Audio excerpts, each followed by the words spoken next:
What's up, everyone? It's Chicks in the Office with Rhea and Fran, giving you that Friday energy on a Monday. Buongiorno. Oh, ciao tutti. How are we doing? We're back. Great. I'm so excited to be back. I missed you guys. I miss Gavin. I miss talking. I had FOMO of your trip. I was like, I wish I was with them. I talked about you a lot. Oh God, there was just certain parts of the trip that and you were sending me the shopping. I was like, fuck. I was like, God, the damage we would do together over there. A lot of damage. Wait, I have a video that I need to play for you guys. Oh, okay. But hopefully you can hear it because I never listened to it back. Okay. But it just reminded me when I said I was talking about you. Yeah. That, hold on, let me play it, and if it doesn't work, I'll just explain it after. You said it was really nice, right? Yeah. That was the one that Fran was going crazy that was so good looking in person. Mm-hmm. Yeah. He got a good smile, the guy. James Marsden? Yeah. Right? Paradise is very good. You couldn't hear the beginning when he said, Yeah. he goes, he's got a great smile, that guy. And he goes, that's the guy Fran went crazy over, right? So good looking in person. I literally started recording it at dinner. I'm like, oh, I have to remember this moment that my dad randomly brings up James Marsden. I'm like, am I with Noah and Fran right now? Let me tell you, I also love to bring up James Marsden in random conversations. So. Last night in Italy, we're looking at Mount Etna. James Marsden. That guy's got a real great smile. Yeah, he was like, Fran went crazy over him, right? You're right, Mike, I did. Yeah. Oh my gosh. I was saying your dad needs a podcast because even when you posted that Zoe Harry video and you hear your dad be like, "They're engaged," like, It's so funny. Let me tell you, there were so many funny moments this trip that really just just nonstop giggles. I wish I took a video of my mom. We ended up. And let me just say, we are just not Michelin star restaurant people. We're not. I've tried it once before in France, and I was like, this is a 6-hour thing, course after course. They're minuscule bites. Yeah, you have to know what you're signing up for. You have to know what you're signing up for. And we accidentally got involved in one. Ooh. And it was in Florence? Or? In Florence. Yeah. So we accidentally fell into this because we booked the restaurant at the hotel for the night that we went to the winery. Yeah. Because we were like, oh, we'll just come back. We'll probably be a little bit tipsy and we'll probably just want to eat at the hotel.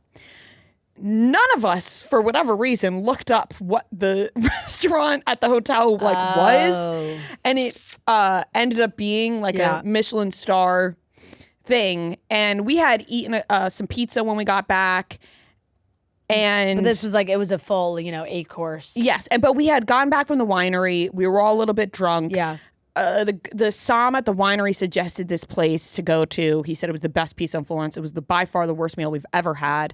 Not even just there, but in general. It was crazy. Every other, by the way, the food was obviously spectacular. Maron, it's so good. Yeah. It's spectacular. This was not only one of the worst meals, it just was so bad. So we go back to the hotel, and we just wanted to get a cocktail before bed, and because it had been a long day, so we were kind of wrapping up early. But the restaurant people spot us, the 6 of us, and they're like, "You guys canceled your reservation because we had so we made the reservation, then we canceled. I gotcha. The whole thing." And they're like, "Well, now you're here. We're going to charge you for cancel." And we were like, "Oh my God, no, no! We'll just come in. We'll just eat again." So we sit down. Oh my God, that's so rude. So, and they had told us it was fine when we did cancel. It was the whole thing, but then they saw us at the time of our reservation. So they were like, oh you guys are here. I gotcha. And so it that wasn't was hours later. No, it was you had an 8 p.m. reservation. You showed up at 8. and that was on us because we just weren't thinking clearly, the 6 of us. And so we're like, oh, well, no, don't do that. We'll just come in and eat. I gotcha. And the waiter comes to the table and he goes, 7 courses. My mom genuinely spits and it starts cracking up. When I get the giggles. Yeah. I wish I recorded her in this moment because I was like, oh, this is where I get it from. She couldn't stop laughing and just bent over cackling going, 7 courses.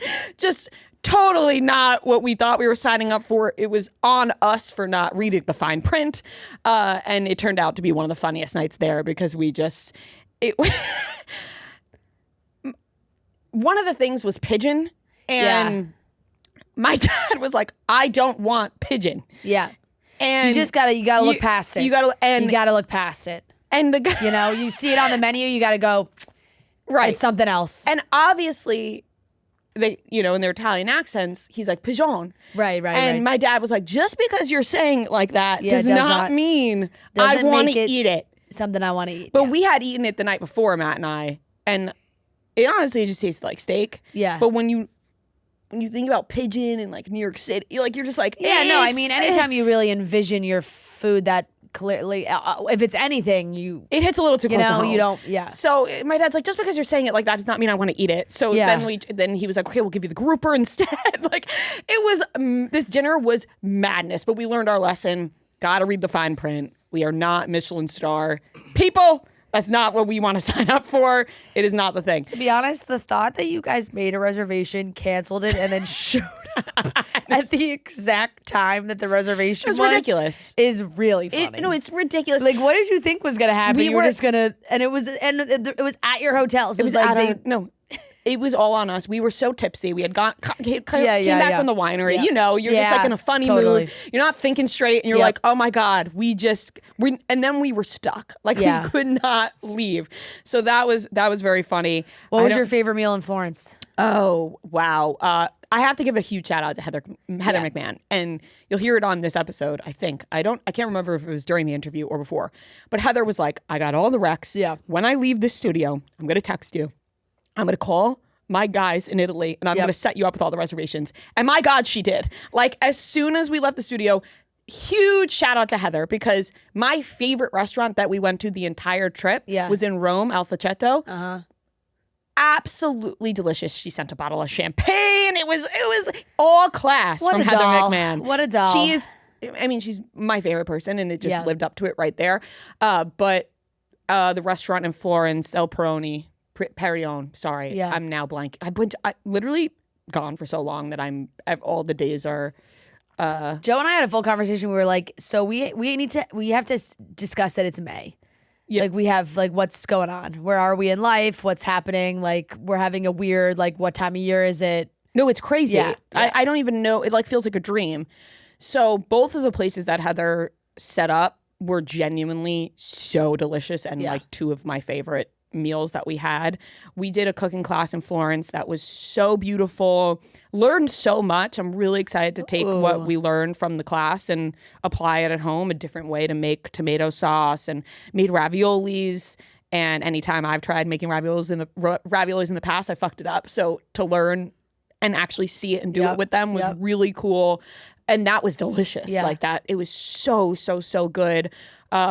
My parents also made ravioli at a pasta making class last week. did they? It was just in Jupiter, Florida. Oh my God. But hey, No, it was like they came home with boxes of like fresh pasta. It was delicious. That's amazing. Yeah, but they were also, because my dad feels the same way. He's like, I've always been unsure about ravioli. Yeah, you gotta cut it the right way. It's a whole thing, but it was so, so fun.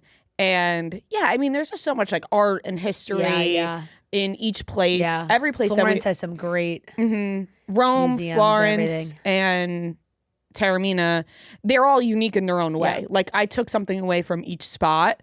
I loved Rome. I think Rome like sometimes gets a bad rep. I think like people say it's overrated or they hate it and whatever. Might have been the time of the year we went because it wasn't so crowded and it was beautiful weather. It was about 70 degrees and sunny each day, every place we went, which you can't ask for anything better.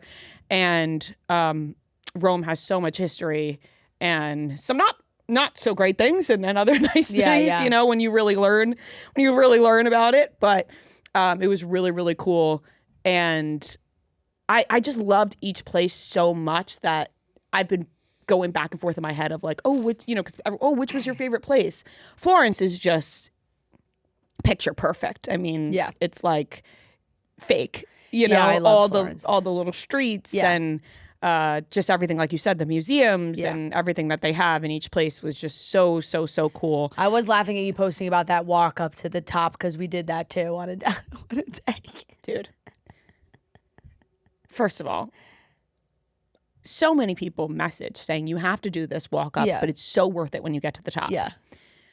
My mother-in-law really wanted, I wasn't even going to suggest it to the group, but my mother-in-law brought it up. She had seen it on TikTok. And she was like, I really want to do this at sunset, da da da da. Yeah. And my father-in-law had gotten like either the stomach bug or food poisoning at like the day before. And my dad's ankles completely swelled up from all the walking. So at one point, Matt and I did lay in bed and go, God, our dads are old. But they were both like, whatever. So this was the next day. Everyone had recovered. And we are walking up and it's just like, oh, wow, this keeps going. Yeah, it's a And I walk. kept saying, oh, it's really going to be worth it when we get to the top. When we got to the top, and I had posted a video and people were like, no, you have to go to the top of the stairs. No. I did go to the top of the stairs. Yeah, there's just 1,000 people. 1,000 people blocking you. Yeah. So you can't even see past the railing. You got to step up onto a bench to see. It is not worth it, in my opinion. I think there are other beautiful spots in Florence or anywhere that you could see the sunset in a beautiful way. Yes, you could see the whole city, but in my opinion, you can leave that out of your itinerary. If you are dying to do it. I did it not at sunset, and that was pretty, like, to see the whole city, and it wasn't as crowded as when you go at sunset and there's 1,000 people trying to see the sunset. I think if you do it at another time, it is so cool. It is such a beautiful view, view of the city. It is a really pretty aerial view, but specifically at sunset at sunset, it was madness. Yeah. And I would say that the view from the bridge has a prettier view of the sunset, in my opinion. But yeah, I mean, it was so special. It was so fun. So many funny moments, so many hectic moments. I mean, you always see all the beautiful, moments of all together online, but like you're traveling. Travel with your parents and your in-laws. You're traveling with your parents and your in-laws. Chaos bound to happen. I mean, my goodness, at one point, Matt and I were like, oh yeah, we really have our four kids with us. It is crazy. We joked about this with our friends too. Like, sometimes they don't even know how to connect to the Wi-Fi. And you're like, how did you get me around? Like, you can't connect to the Wi-Fi right now? Yeah. And and let me add this. This was a funny wrinkle. Every hotel we stayed at, all of our rooms were on the same floor. The last hotel, they put our room in between both of our parents' rooms. So all I heard was from the balconies over. Yeah. Ree, can you help me? Can you help me set up the Wi-Fi? Can you log into the Wi-Fi? I'm like, oh my god.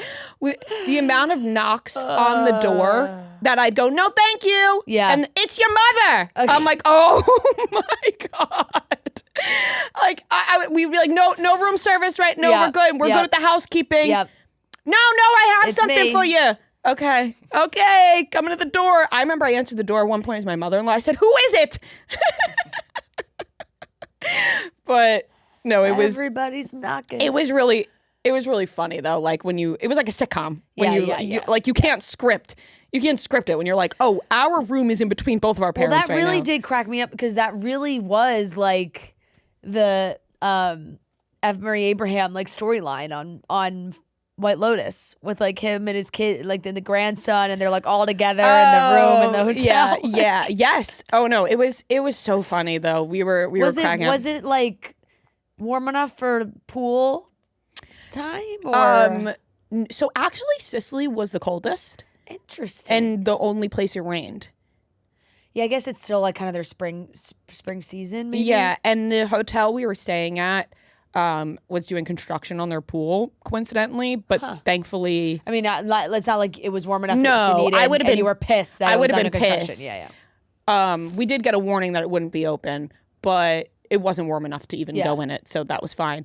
But each place was just so cool, and it really did live up to what I had dreamt up Italy to be in my head, and more probably. The Sicilian wine is like one of my favorites. The Nerossos are just divine. I mean, by the way, we drank 10 nights in a row. Yeah. On the last day, my parents called me from their balcony, and I came out, and they said, because we went to lunch, and honestly, that was actually probably up there for, oh my God, now I'm remembering every place we ate. Joe Jonas had posted a place in Rome on his Instagram. That was the first meal we had. Yeah. When we landed, we went walking, went right to this place. There's always a line. There was no line. It was lunchtime. Got right in. we were all like crying at. I have a little cup from that place. Oh really? Yeah, oh yeah, yeah. yeah. Oh yeah, because you could buy it. Yeah. I didn't realize till after. I was so bummed, but we were like in tears at how fucking good this pasta was. The cacio e pepe I got was just so fresh and delicious. And all trip, my dad kept going, that Joe Jonas pasta. I can't stop thinking about it. He's like, that Joe Jonas pasta. I'm like, you would think Joe Jonas owns this place. But, what was I saying? Oh, this place in Sicily was You're talking about drinking every day. drinking every day, yes. But we went to this place But in that's Sicily the way the last. you can't not. No. And we went to this place and it was the last lunch that we had and we went all out. Oh my God. It was just right up there as well. I mean, I have probably a top 5 places that was really up there too. It was just so fucking good. I could cry thinking about it right now. But I just wasn't speaking. Yeah. Because I just had a wall at that point. And when we got back, my dad was like, let me ask you, are you okay? You were a little quiet at lunch. And I said, Dad, Yeah, I've given all I this got. is our Dad. 10th day drinking. I've given it everything I fucking got, okay? And like sometimes lunch is like, I don't have any conversation left in me. You know, we've been doing lunch, dinners, breakfast, everything. We've been having breakfast, lunch, and dinner together every day for 10 days. Yeah. I got nothing else to say to you have people. no, nothing. I said, I have hit my limit.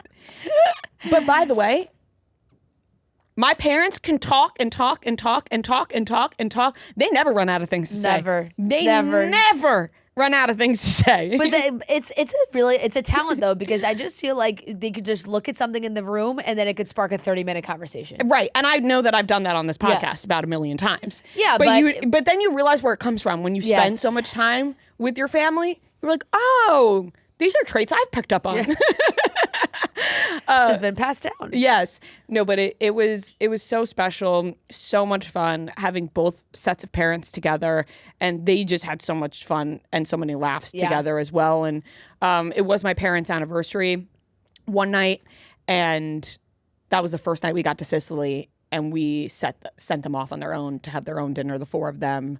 And we're like, you know, you two, because Matt's parents' anniversary is this week. So we're like, you two, little anniversary combo. You guys go do that. Yep. We're going to spend some time alone. And then our anniversary, Matt had set up a whole surprise, which was so awesome. We went to this restaurant in Florence. And now I'm like, as I'm talking, I'm remembering these things. Yeah. Because this was also incredible. Went to this restaurant in Florence. They took us downstairs into this like wine cellar type of room, private room, very Tuscan looking. And it was just the 2 of us in this humongous room with like a, you know, it was one of those 7-course meals that were actually enjoyable. Yeah, not, sure. not like a Michelin one. Yeah. It was like really enjoyable, really good. I had like tortellini that was really good. We did have pigeon, which was interesting. It just tasted like steak though, but like all just like lit by candles, super romantic, really special having that moment alone. And then with our families. So yeah, it was really honestly better than I could have even expected it to be. It was so awesome. It was amazing. Italy gets an A+. Italy gets an A+. The motherland gets an A+. Yep. Just so much cool history, you know, there that you learn. But I will say, like, everyone was like, was it your favorite place you've ever been to? It's so hard when, like, to compare different places that you've been to, because everything is so unique in their own way, in my opinion. Like Spain, absolutely gorgeous. So much I took away from there. Yeah. France, like so many different places that I love and have specific, unique things about them that make them all special. So, I mean, just because it's the motherland, I'm not going to say it's the favorite. Yeah. But it is. You did text me like, we belong here. Oh, well, I do think that me and you could go live there for a summer and record the podcast from a villa in Tuscany. And certainly we do would too. really thrive. Sarah's eyebrows went, oh. Yeah, well, because I mean, there's just a lot of Maria and Francescas. No, there are around. a lot. Yeah, there are. And I met them all. Yeah. I met Maria, I met Francesca, and I was like, oh, we're home, you know?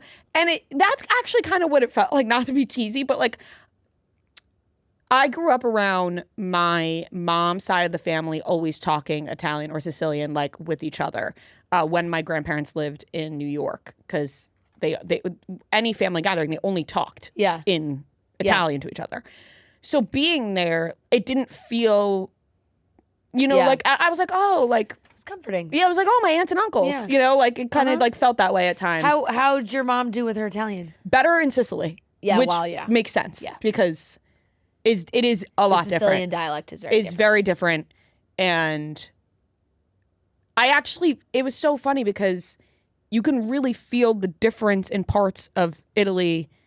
Like going to Sicily is so different than man. Rome or Florence. And like So different. Northern Italy is so different. realizing a lot of the traditions that were in my family came from Sicily, like cannolis and arancini, which we called rice balls, like big fat rice balls with the sauce and the meat and the cheese and the peas. And my God, this arancini was fucking life-changing. It was so good, but it tasted like my relatives who have now passed, they would always make these kinds of rice balls. So it tasted like that, and the cannolis and all of those things. And my God, we had this sandwich that was so special. Oh my God, I'm looking up at the sky thinking about it. We went to this. I can see you picturing it in the, I can't. I'm literally It's- picturing the mortadella in the air. We went to this place in Taormina that, and by the way, I know that there's a lot of other places in Sicily that have a lot, and that Taormina has now become like, I would say they like commercialized in a way people say, but there is just, it's so unique it's and a hot special. spot. But it is a hot spot now. But there's this one place that was dedicated to like pistachio. Yeah. We had this sandwich that was mortadella, burrata, and just pistachio, and then like a pistachio cream. Yeah. Not pesto. It was No. like pistachio cream. I know that pesto concept, but whatever. I could write songs. I could write songs about this sandwich. It was so fucking amazing. It was like the best sandwich I've ever had. It was so good. And nobody was going here. And because you know how places become like really popular online, they become viral. And you can tell when you're there in Italy or Europe, like the lines for certain places compared to other places. Yeah. It's a ghost town in certain places, and then just long lines, and no one's willing to step out of the box to go to the other place. This one place was next to an extremely popular sandwich place that had a line going down, down, down. No one was in this store. Yeah. I was like, all right, well, let's try this because I have Yeah, I like to venture sometimes into. it feels like they don't want, like they're purposely like, we don't need the crazy like TikTok post or and whatever. sometimes it's like when a place becomes super, super popular, sometimes I think they stop putting the love into it, right? You know, like it's like you got to go to the local spots that people are not talking about so much. Of course, try the viral spots too, but like where I Mix it really up. think the really good stuff comes from is like when you mix it up. Yeah. I wanted to start telling everybody in the streets to go to this place because I was like, this is the best sandwich I've ever. You just like start going up to people that are in the other line. You got to get out of this line. Go there. Let me tell you something. This Just mortadella- leave this line. It was just, oh my God, it was beautiful and fantastic. I'm so happy for you guys, and it really gave me like I was like, oh fuck, I gotta get back. I'm so excited to be home and back to my house that is stocked with Pepsi Prebiotic Cola. It comes in 2 flavors, the original cola and the cherry vanilla. It has that same great Pepsi taste, but now with even more to love, with no artificial sweeteners, only 5 grams of sugar, just 30 calories, and 3 grams of prebiotic fiber. Pepsi Prebiotic Cola, it's unbelievably Pepsi. I love coming home and enjoying a nice Pepsi Prebiotic Cola. Sometimes you just get that craving where you want that taste, that cola taste. Well, this is so delicious. I love the cherry vanilla or the original. Both are so good. And you get those 3 grams of prebiotic fiber, so it just makes it that much better to lounge, sit back, relax, put on a TV show, get cozy, and crack open a nice cold Pepsi Prebiotic Cola. It's available now, so go try it today. I thought I wrote a couple things down, but I think I hit them all. I wanted to give a special thanks to Heather McMahan. I did write that down because in the way, I'm sure I'm leaving some things out that I wanted to mention, but it's just something we'll remember forever. And I have to be honest, it's like genuinely made me so happy to see our parents so happy. Yeah, that's like a once-in-a-lifetime trip to be able to take all 4 parents. It really was a once-in-a-lifetime trip and so special, and they deserve it. They really do. And just to give them that time away to just like focus on themselves and enjoy their time really meant a lot. Yeah. You can see how happy Yeah. and relaxed they were, and oftentimes relaxed not so much. So it was really, really nice to see, and I'm so happy, and it exceeded my expectations. I have to say, it really did. The way in which Heather McMahan acted for me was how I acted for Noah in his trip to London. Making reservations for him and his mom. Rhea did really. Every single dinner was a recommendation from Rhea, which I knew going in. And some breakfast and some lunch. Yeah, some yeah. Pretty much all of it. And yeah, didn't disappoint. I was gonna say, how'd they all pan out? I was keeping tabs. I was like, let me know. My mom and I were making like rankings of like what we. Kudu is like the number one. Like at the end of the trip, that was actually Joe Jonas. That's a Joe Jonas spot as well. That man knows his restaurants. I've been taking Joe Jonas spots and making them my own. Yeah, so that was the Joe Jonas / Rhea tour of London and Rome. He doesn't even know. Yeah, I mean, but London's the best. Like London is, if not. How many days were you there? 5 days. We got there Sunday nice. like morning, and then left Friday morning. So, but yeah, it's just like I've been there enough times now where now it's just like I just go to the spots that I like to go to. My mom, like, she visited me when I studied abroad there, but she didn't have like a ton of time. So this time, like, took her to a thing that I do, which might be weird, is I like to like big into history. So like, it's not weird. No, weird like, at all. You know, like visit the house that Amy Winehouse lived in, like that area. I don't think that's went weird. to Paul I think that's why I McCartney's love house. that. I think Jimi lots Hendrix, of people where like he to do died. that. Like it's just Yeah. like, wow, this is where it all happened. What else to do when you visit somewhere else? You I gotta actually see. think that's like called Which being I've- a tourist. yeah, I think which those I've are done, like- touristy things to do. I did that when I was there, but then I took my mom there, but went to all the big markets. But yeah, the dinners were great. And yeah, we went to that top bar, top cocktail bar. Connaught. Yeah. Is it the Connaught? The Connaught. Yeah, Connaught. Okay. But yeah, I thought just overall great trip. Love London. And yeah, my mom's probably like seen enough of me now for the next few weeks. But I calculated we walked like over 60 miles. Like we walked so much every day because we just would walk everywhere. Did you guys have good weather? It was actually really nice weather. Like we got so lucky because the whole week this week I checked, it's like raining and in the 50s. It was like, I mean, like 70 and like sunny in London. What a dream. Yeah. It was. It was nice over there. Yeah. Yeah. Yeah. You guys do have to go to. I went to a spot that I had seen, but then I had also seen a Margot Robbie. Was like that's her favorite pub / going out place, and we went there the last night, and it's like the coolest place. Like I would just go there like every night. It is funny when you see like celebrities' recommendations or places that you've been to or not. You just like Joe got so excited because he saw this Tatler post of like Dua Lipa's favorite places in Paris. And like one of our favorite restaurants that we went to when we went was on there, and he was like, Dua Lipa put Clamato on her list. Yeah. You're like, oh, we have the same taste. Like, oh God, she's just like us. Yeah, Like, the same taste. no, but it's so fun to go to all these places. I'm so Yeah. excited to go. Oh, I feel like this, like now we're getting closer to our trip. yeah, no matter next month. No matter It's May. It is May. It's no May. Matter, We're going to the end of June. no matter where I go, though, I always think about London. Like, I and it might just be like a special place. You Yeah. become attached to a place. Because I'm not saying it is a better. something about it's like very comforting. Like in yeah, London, I'm not like, saying just it's a walking better around. place than any Yeah, other place. yeah. But when something it's so becomes different than, your like- favorite place, Yeah. you dream about it. Yeah. And that's so I'm very excited to go back there. But yeah, so obviously you do so much walking, which was so funny because we had like really tried to prepare my dad for that. But he was like, man, there's a lot of walking. And he was able to get the pharmacy there. It's obviously easier to get things. He was able to get like water pills for his legs because they were completely swelling up. So that was helpful. But the walking is good. Then you can like rationalize how much you eat or drink because you're like, well, we walked so much. yeah, but that's fucking bullshit. They say, No, it's not. You come back losing weight. Nah, trust me. Actually, at one point, we were all so pissed because Matt put on a pair of jeans that he had brought on the trip, and they were like so much looser than when he packed them. And we were like, fuck you. Like, seriously? Like, that's bullshit. Because all of us were having the opposite issue.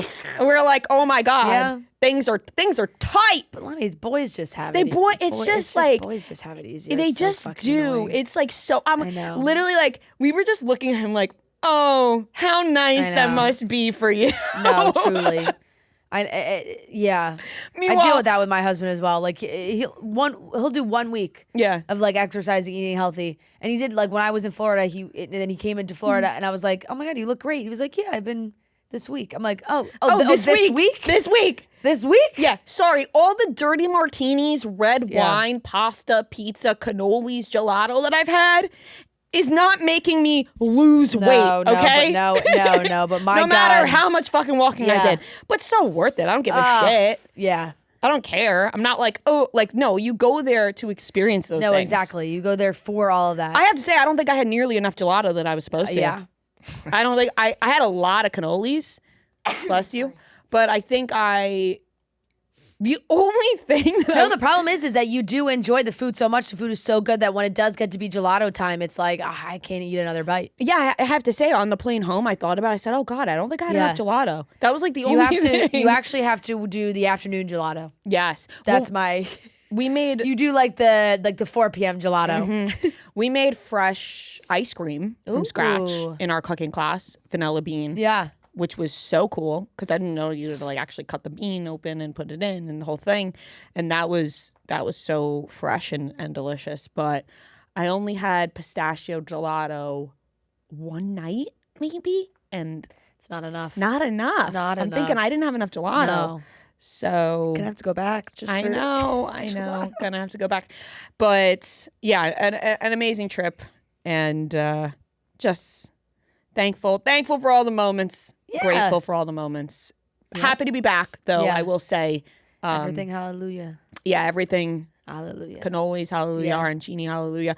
I only had one really bad hangover. Like I didn't Yeah. get hungover at all. Because apparently you that don't. doesn't exist even when you have 6 martinis, 2 lemon drop shots, and a bottle of champagne. That I don't. Yeah, that's. Apparently you don't get hungover. I don't drink as much hard alcohol when I'm over there, like, because I'm like, it's the only time when I can drink a lot of wine and not feel like shit. Yeah. Because I do that here and I feel like shit. Honey, I was drinking everything. Wine, cocktail, whatever. Only one night did I wake up with the worst fucking. I was like, oh my god, I think I got hit by a bus. Like, it's terrible because a day goes out the. One day in Sicily just went out the window for me when I woke up because I was like, holy fuck, I got hit by a bus. The only thing that could save me right now is a rice ball. So I've just mustered up the courage to get into town and have One fat rice ball one to go, please. fat ass rice ball. Yep. She kind of clocked me hard though because I was like, oh, can I get? Because rice ball, it's a street hand food, but sometimes it falls apart. So I said, oh, can I have a fork? She said, oh, I have to charge you extra because it's a street food. I said, okay, that's fine. But then Yeah, she it was was like giving like a me fork. major attitude about it. Yeah. And then I was like, my family's Sicilian. We make these, I know. I was just like, okay, well, no need to snap. But the charging of the fork is a little crazy to me. Yeah. But Right. Because it's also like, how much could it possibly be? yeah, 50 cents yeah, or whatever right. it was. But I was like, okay, fine. And it did fall apart. So I'm glad that I had the fork. Yeah, there you go. But we had one night that we went out in Sicily and we were all wasted. And we went back to this place, the rice ball place. I was like, guys, I found this rice ball place yesterday when I was hungover. We got to go back here. Oh my God. Drunk, devouring rice balls. And they actually had like Sicilian square pizza. Yeah. Yeah. Oh! The drunk eating is just 10 times Oh better. God, it was just. I did want to try McDonald's there in Florence. Yeah. because I like to try the The McDonald's the and other international McDonald's McDonald's. into other places, but it kind of got away because I mean, when you're eating all the other Just don't have sorry. time for it. Last thing I want to say, we went to the Jersey Shore pizza place where they worked at in their Yeah? Jersey Shore Italian season. Fucking fantastic. The pizza's really good. Amazing. Really good. Some sweet Was there sauce. like a picture of them on the wall? Very small, very, very small outside, very small. It seemed like they really Yeah. They're not. It's not the main advertisement. No, they're not trying to really advertise it, but it's there. But Yeah, they're not trying to be it like was this a is the sweeter place. sauce, and it was Yum. really good. Fuck, this is making me Sorry, want pizza. sorry. But That fallow I did- recommendation, by the way, was really good. The breakfast sandwich that you took. Right? Fallow. Oh my God, I think the that was called the Royale. Royale with Yeah. cheese, or the maybe Royale not with cheese, cheese. but yeah, yes. It was so Noah was talking to me. I'm like, I think this is called the Royale with cheese. Like, why am I remembering this? Like, No, my mom, because Let me tell you something. I'd be like, Rhea said to Any get this. doubt She's that like, food dominates our No, like no, my mom was like, how does she remember all this? because it's the most memorable part of a trip. Sometimes is the amazing food that you got to eat. I love traveling. Food is love. Love Yes, is food. I love traveling because of the food. Like Yeah. I really love to taste food from different places, Yeah. and I just admire it. I can't get enough. When we got back yesterday, we got back yesterday, but this morning woke up early. What did I get? A bacon, egg, and cheese on an everything bagel. Yeah, exactly. Because I'm back home now. I'm gonna have a part of bacon, the- egg, and cheese on part of the everything bagel. cuisine. Yeah. So it was The local cuisine. amazing, and I think I've said enough. Just happy to be back though, and Yeah. a great time. How was your trip? You had a bachelorette party. You were in Florida. Yes, full bachelorette party. I had an absolute blast. Bridget was she had a great time. She was funny. She was like, "Oh my God, you're no episodes the whole week." And I was like, "Yeah." She was like, "So no bachelorette recap?" She was like, "I'm not getting my moments on the show where you talk about my bachelorette party." Now you can. Yeah, and I was like, I'll tell you about it. I'll talk about it when I get back. No, we had a blast. We were in Key West. We had a ton of fun. It was beautiful weather. It's just like it's a funny place because, and I think doing the drive like made me think about it differently. Because let me tell you, driving through the Keys, there's the road. There's not much until you get to Key West. Did you stop at Dave's house? I did not, but let me tell you, when I was driving through Isla Mirada, I was like, damn, Dave lives here. What's he doing? That's why he's on the beach every day. Yeah.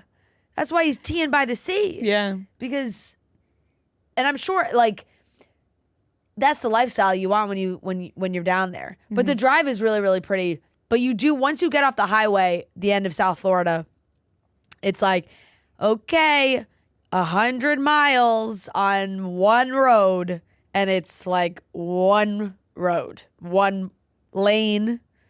There's lights. It's a lot, like 2.5 hours on this. You're just going straight through the Keys. You go over these cool, like all these bridges that connect all the islands.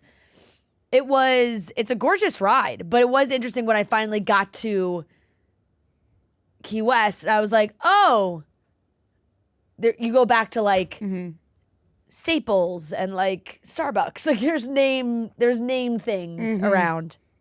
But the whole downtown area is so fun. The bars were so fun. We had a great dinner Thursday night. And then we were out and about. You know what was the funniest shit? We go to this bar called Sloppy Joe's, which, got a good kick out of that. Had to bring home a t-shirt and a half for my husband. Of course. But there was this band playing, and they were like, of course they were from Philly, and the lead singer looked like Maddie from Southern Hospitality. Like she was putting on a fucking show, rock star. And we went Thursday night and we had so much fun, and they were just like playing song after song, and they were like, oh, we're here. This is like night 2 of our 7 nights. And we were like, oh my God. 7 nights Friday here. we went back. We're like, but then Friday we realized that they were playing like basically the same set over again. The run in it back. And we were like, ooh, okay, maybe we have to mix it up a little bit. So we tried some other places too, but we had so much fun. We did a boat. We did a bar crawl on. See, I was like kind of pacing myself a little bit. And Friday night, I was like, what was I started to get a little like I was just having a bit of a stomach ache, and I was like, I'm gonna cool down for a little bit. Saturday morning, boy, was I glad I did, because there's some hurt birds in the group of the people that there was like a first wave of people that left Friday night, and then a second wave. You texted me that you were home. Yeah. And I said, what? You went home with the first wave? I was shocked. Yeah.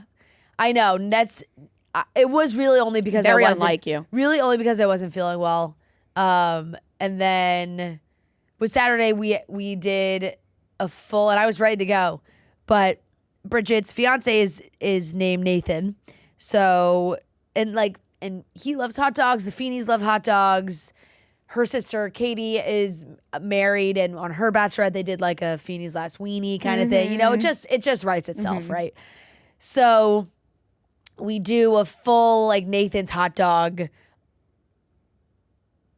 themed bar crawl where we're all in Nathan's hot dog polos, and Bridget dressed as the actual hot dog, which was extra funny because her friend just like had that costume already. You're like, oh, you just keep this in the back of your closet. So she just had to borrow that. And she went full hot dog. And Bridget was like incredibly hungover on Saturday. And so like by 4:00, she's coming down dressed as a hot dog. And she's like, I'm dying. And she's like hungover hot dog. Almost the best case scenario, not having to get dressed up when you're hungover, though. Yeah. Like, I just got to put on this hot dog costume and call it a day. Exactly. And we almost lost her. Like, we went to dinner before going out, and she was like, I don't know if I can make it. She had like one drink, and she kind of brought her back to life, thank God, because then when we went to the next bar, they brought her up on stage, did a whole bye, Miss American Pie. And my God, did this guy. We went to Irish Kevin's. And my guy did this. Sloppy Joe's. Sloppy Joe's. Irish Kevin's. Yep. Hey, they're hilarious bar names. And my God, did he make these people, like, he brought Bridget up, then he brought up this one guy. And we were being extra mean to this guy. He was it was uncalled for. He was probably in his 20s. And the guy was like, oh, what are you here for? He's like, oh, I'm just here with my mom. And we were like, boo. Aww. It was sweet. But at the same time, we were cracking up because we wanted, he made Irish Kevin made it a competition. Oh. So like the guy had one half of the bar. Gotcha. And then Bridget had the other half of the bar. And Irish Kevin made us sing the chorus to that song 40 times. Oh my God. And be like, end again. Really? Bridget's side. He was End again. really making everybody- I think this is the thing. You go to Irish Kevin's like they do For this. the battle. Because my God, we stayed like an hour later. He did it again with other people. Oh, God.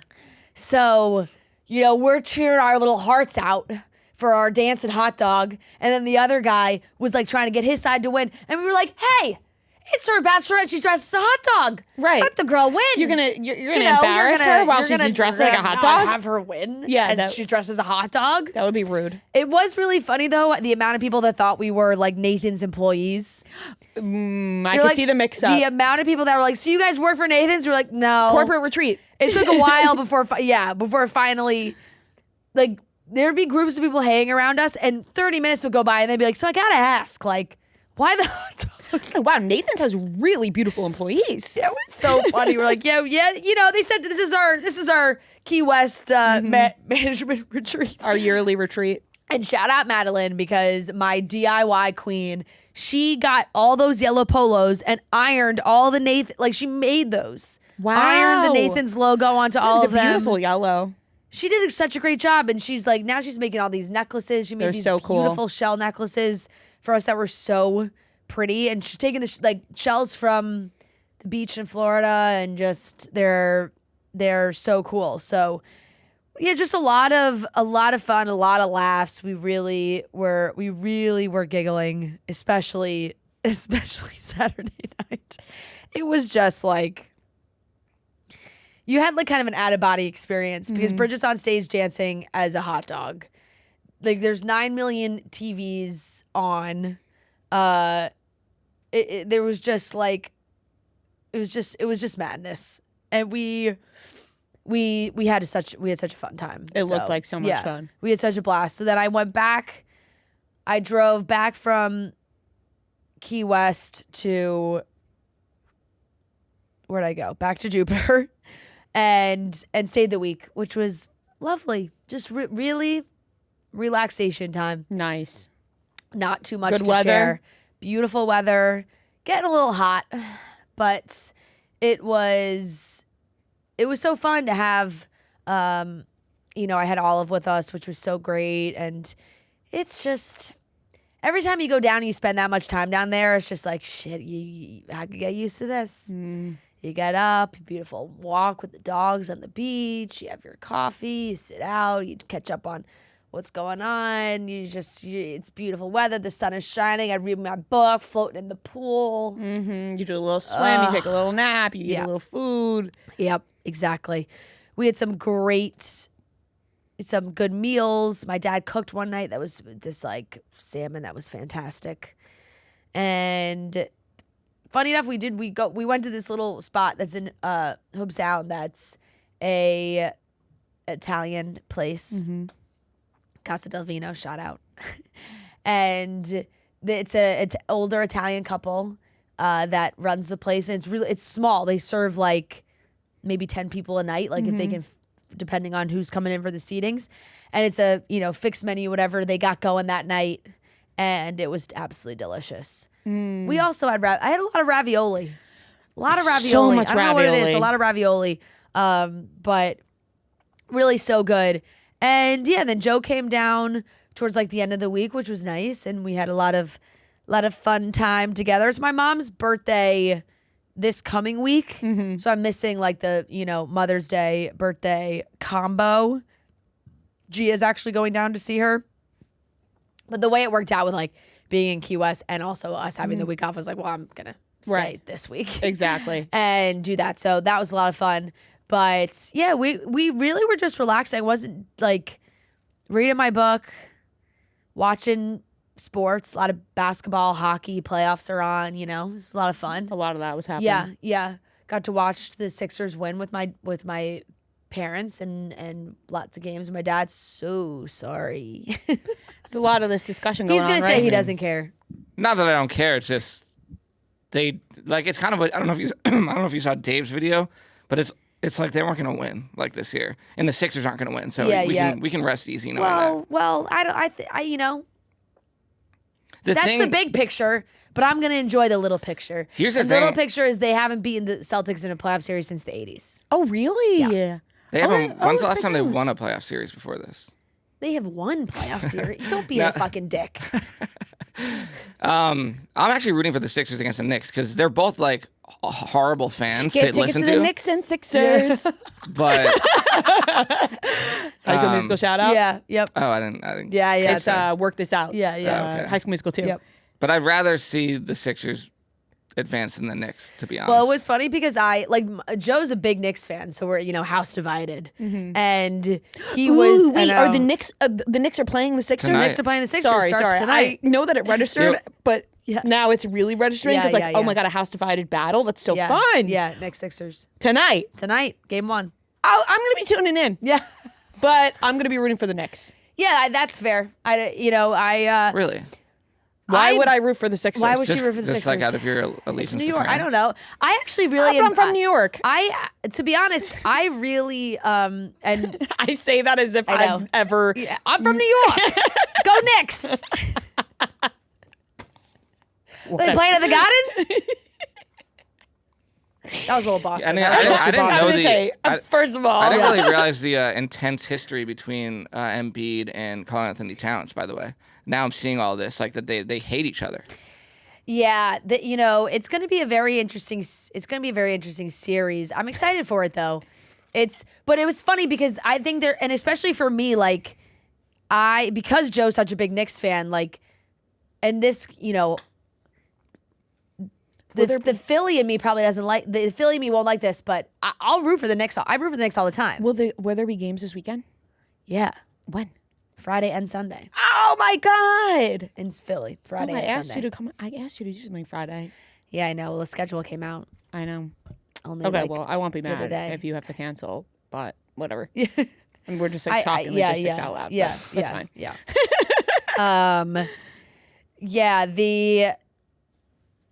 It's very interesting because they played in the first round I hope this goes to in game 7. 2024. Sorry. It might. Not that long ago in the first round, and Knicks killed us. Maxey is so good, I will say. He is so good.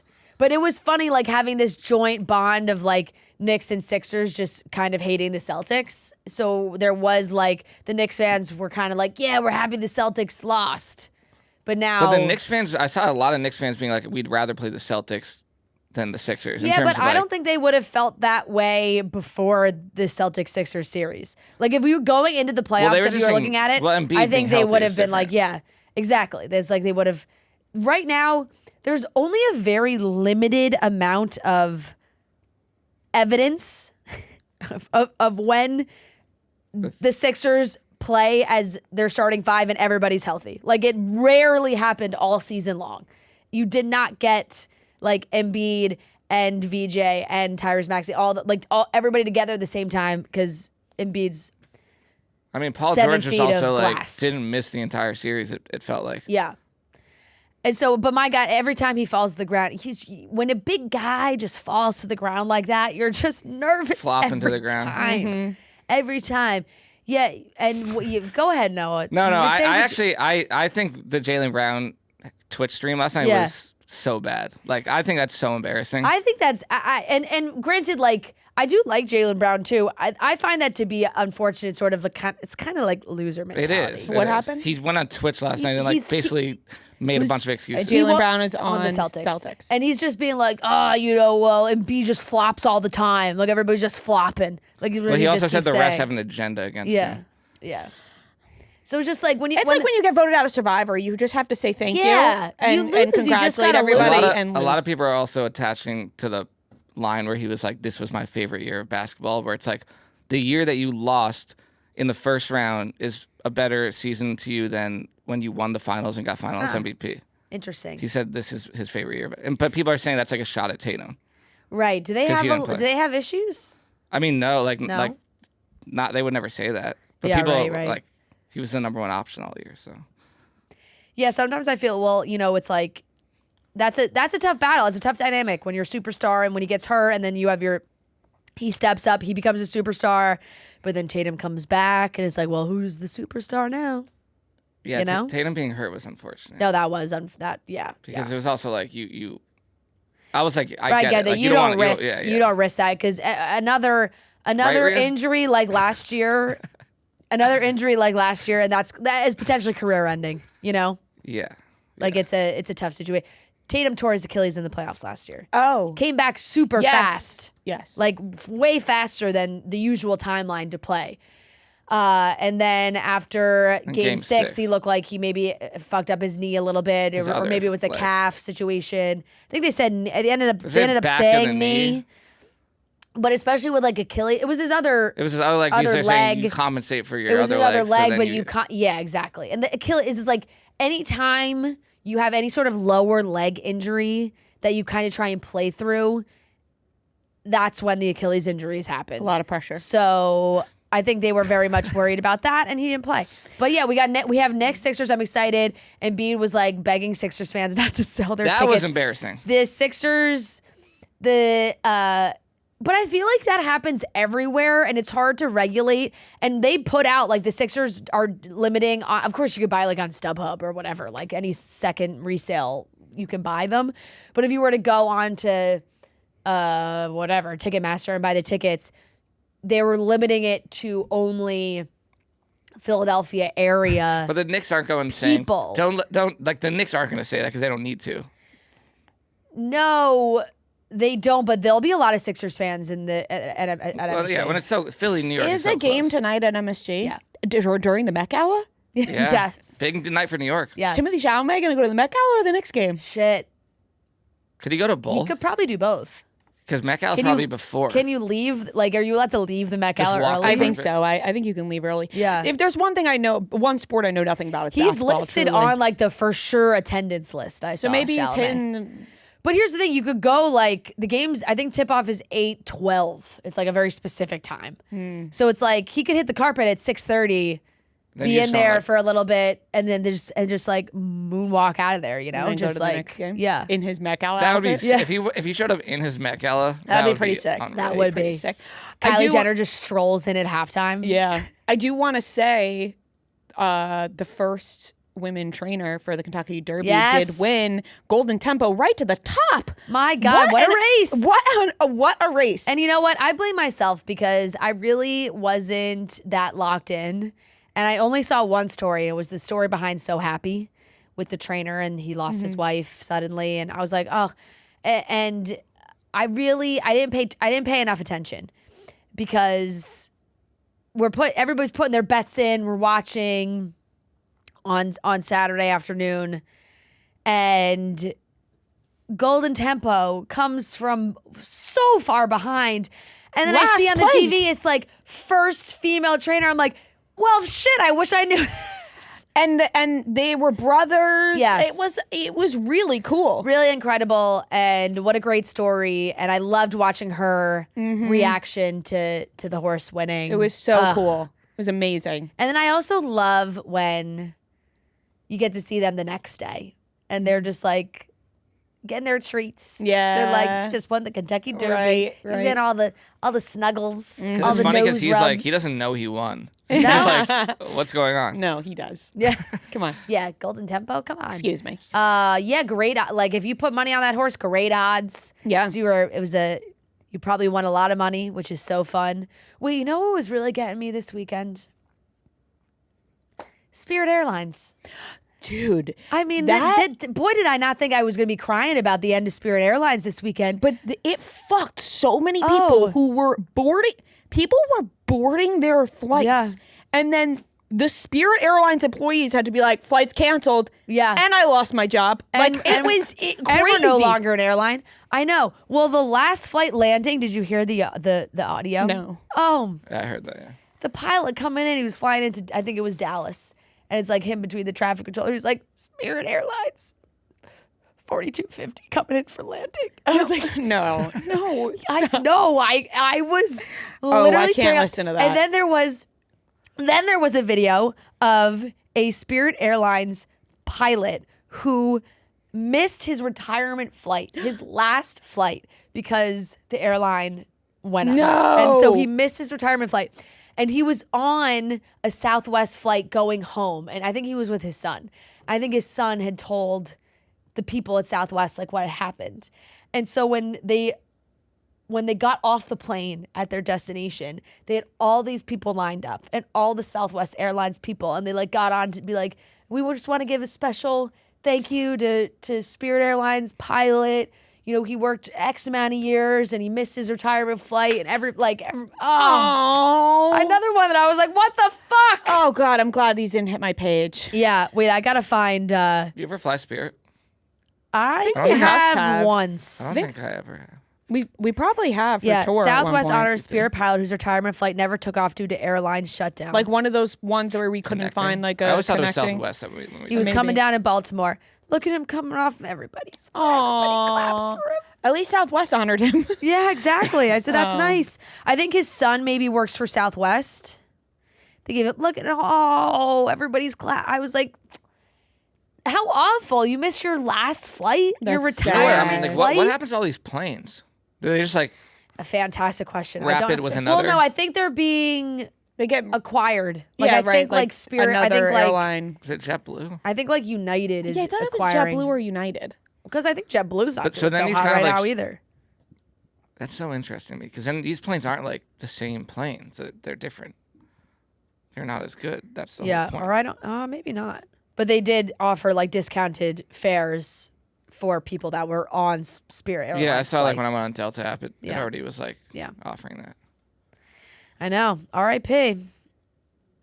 Yeah, United Airlines had posted, if you're impacted by the Spirit Airlines shutdown, we're here to help. We're offering price capped one-way tickets for most cities where Spirit flew, in case people were stranded by not being able to get on their on their flights home. Yeah, but I was like, oh man, Yeah.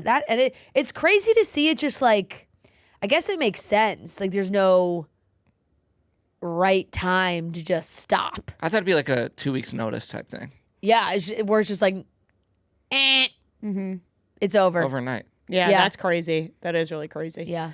All right, let's get into today's topics. I really just hit you guys with a that's crazy. Yeah, that's crazy. That's crazy. Anyway. All right, let's get into today's topics. We're going to be talking about all of those Summer House audio leaks from the reunion, Dancing with the Stars Lot to catch announcement. up on. Yeah, a lot to catch up on. Maura Higgins and Ciara Miller are joining Dancing with the Stars. Whitney Leavitt is leaving Secret Lives of Mormon Wives. Zoe and Harry engagement update. We have a White Lotus casting update. We have the weekly watch report, and we have a great interview with Heather McMahan. So let's get into it. You guys know Skims is always changing the game with intimates. I have their sweatshirt in my hand right now, which I absolutely love. All of their sweatshirts and hoodies are so great. And I wanted to show those off because, you know, can't show you the bras and underwear. However, I'm wearing a Skims bra right now. It is my go-to everyday bra. It is by far my favorite. Everything that Skims comes out with is just the best. And the everyday cotton line is so great. I will say that I can wear my t-shirt bra, my everyday t-shirt bra. It is the best. I live in this bra. And they also the Skims Ultimate Bra. They recently came out with a one in their new cotton fabric, which is so great. It has the same roundedness and iconic lift, but feels even better in everyday cotton, especially under a t-shirt. It couldn't get any better, but Skims just levels up every time with the new bras that they put out. Plus, their cotton underwear is so comfortable. It's my go-to. Really, Skims is my go-to for bras and underwear. It is so great. Trust me, I have put these bras to the test, and it is by far my favorite. I have tried tons of different ones in the past, but I always go back to Skims. So you can shop the everyday cotton and all of our favorite bras and underwear at skims.com. After you place your order, be sure to let them know that we sent you, select podcasts in the survey, and be sure to select our show in the drop-down menu that follows. So they recorded Summer House Reunion back almost 2 weeks ago now, Yeah. April 24th, I believe they recorded it. Yeah. It was, or April 23rd. Yeah. A Thursday or Friday. And immediately we get audio leaks. First reaction was, who in their right mind risked their job Yeah. to get these leaks out? My first guess automatically was like a messy hair and makeup person, you know? Right. But Kyle kind of debunked that. He did. And they did confirm that it was someone They in did production. confirm it was, yeah. But my thought process initially was just like, what's the reward? Right? Like, No, there's no... because you're not like selling it. You're just putting it out where it ends up like on Reddit and then goes viral. Right, like they didn't sell it to TMZ or something Yeah. to get money. Like it just ended up out there. So there's no really reward to doing that. So that was the first reaction. But besides that, because Bravo put out a statement, they were doing an investigation. They ended up finding out exactly who it was, thanks to a fan of Bravo. Then there was a rumor that it was Jennifer Lawrence that helped figure it out. Yeah, that was wild. Which was a wild rumor. But then, yeah. We'll move past that and talk about Yeah. the leaks themselves. 3 of them. 3. They just kept coming. They did. And maybe you're a better human than I if you didn't listen to the leak. But I absolutely listened to the audio leaks. Because Yeah. when you hear that because we got to wait a while for this reunion. Yeah. Did I feel good about it? Like, no. I felt like Andy was scolding everybody online Yeah. for listening or sharing It was them. that cartoon. Did you see the cartoon that everyone was Yeah. posting? It was like, "Forgive me, Father, I have sinned. I've listened to all 3. Forgive me, Andy. Like I've listened to all 3 Summer House reunion audio It's like, leaks." well, listen, sue me, but I got to listen. Because if they're hey, out there, I need to listen to them. Hand up, I listened to all of them as Yeah, well. I had to. You know, here's the thing, and I was posting on my Instagram story about it, and I was like, and I'm not happy about it either. I don't like it. I think it takes away from the finished product. I think they record for so many hours. Getting like a 30-second clip out of context is doesn't do it for me. I It doesn't actually do it for me. disagree with it taking it away because it's like we're still gonna watch. We're only gonna watch more now because we want to see how this shit gets edited. Because what if they, when they chop it up? Yeah. Right. Obviously, this is out of context, but a lot of times it's chopped up, and then you don't get the real answers. Like, well, we got some real answers out of Yeah. these. So I'm Yeah, not. but that's on got to the- be frustrating for production. Like, It and is. from that side of things where it's like you do put time editing it all together, and then what's going to happen? Are you going to have people now complaining after the reunion comes out, being like, "Well, in the audio leak, you could hear this person say this. Did you cut it out?" Well, they got to put everything in the audio, but Yeah. it was still like 3 minutes each. No, so I know it's really you not. just Was put it not in. long at all. But I feel like this did such harm to whatever is going to happen from this reunion in Amanda's case because Well, does it? Early reports. Early reports are, man, does it seem like she went in with the wrong attitude? Granted, once again, we only heard very limited audio. They're short clips. But from what we did hear, it felt quite combative, and you heard no words from West. 0 words from West. Words from Amanda were just like feisty Yeah. and didn't seem like there was much remorse. Yeah. I the argument of like, oh, do you just want me to be celibate? It's like, No, that's not No, what this anyone's is- saying. I mean, and unfortunately, she went with like the worst cliches ever of like, oh, what? It's like, oh, what do you want me to be celibate? No, there's not. You pick the one guy. She's like, well, you can't help who you like. Have you ever seen those videos where it's like when you tell your mom something and then your mom goes, well, I'm just the worst mom ever. Yes. Like that. Yep. It felt like that. It's like, you just want me to be celibate. Yeah. Right. It's like you bring up the littlest thing. Yeah. Yeah, I do that to Joe sometimes. When I'm like,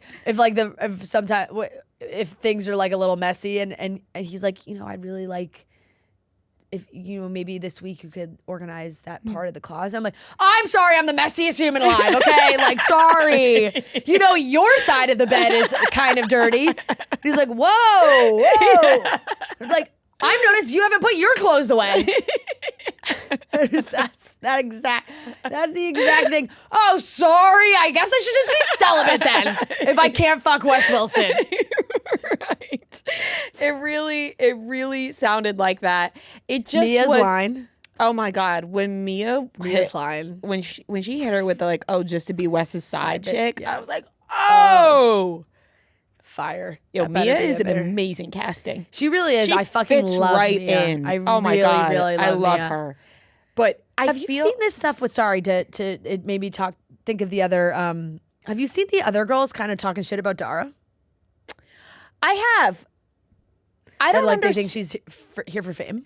I'm very confused by this whole thing because she Yeah. was already had a TikTok following. Yeah.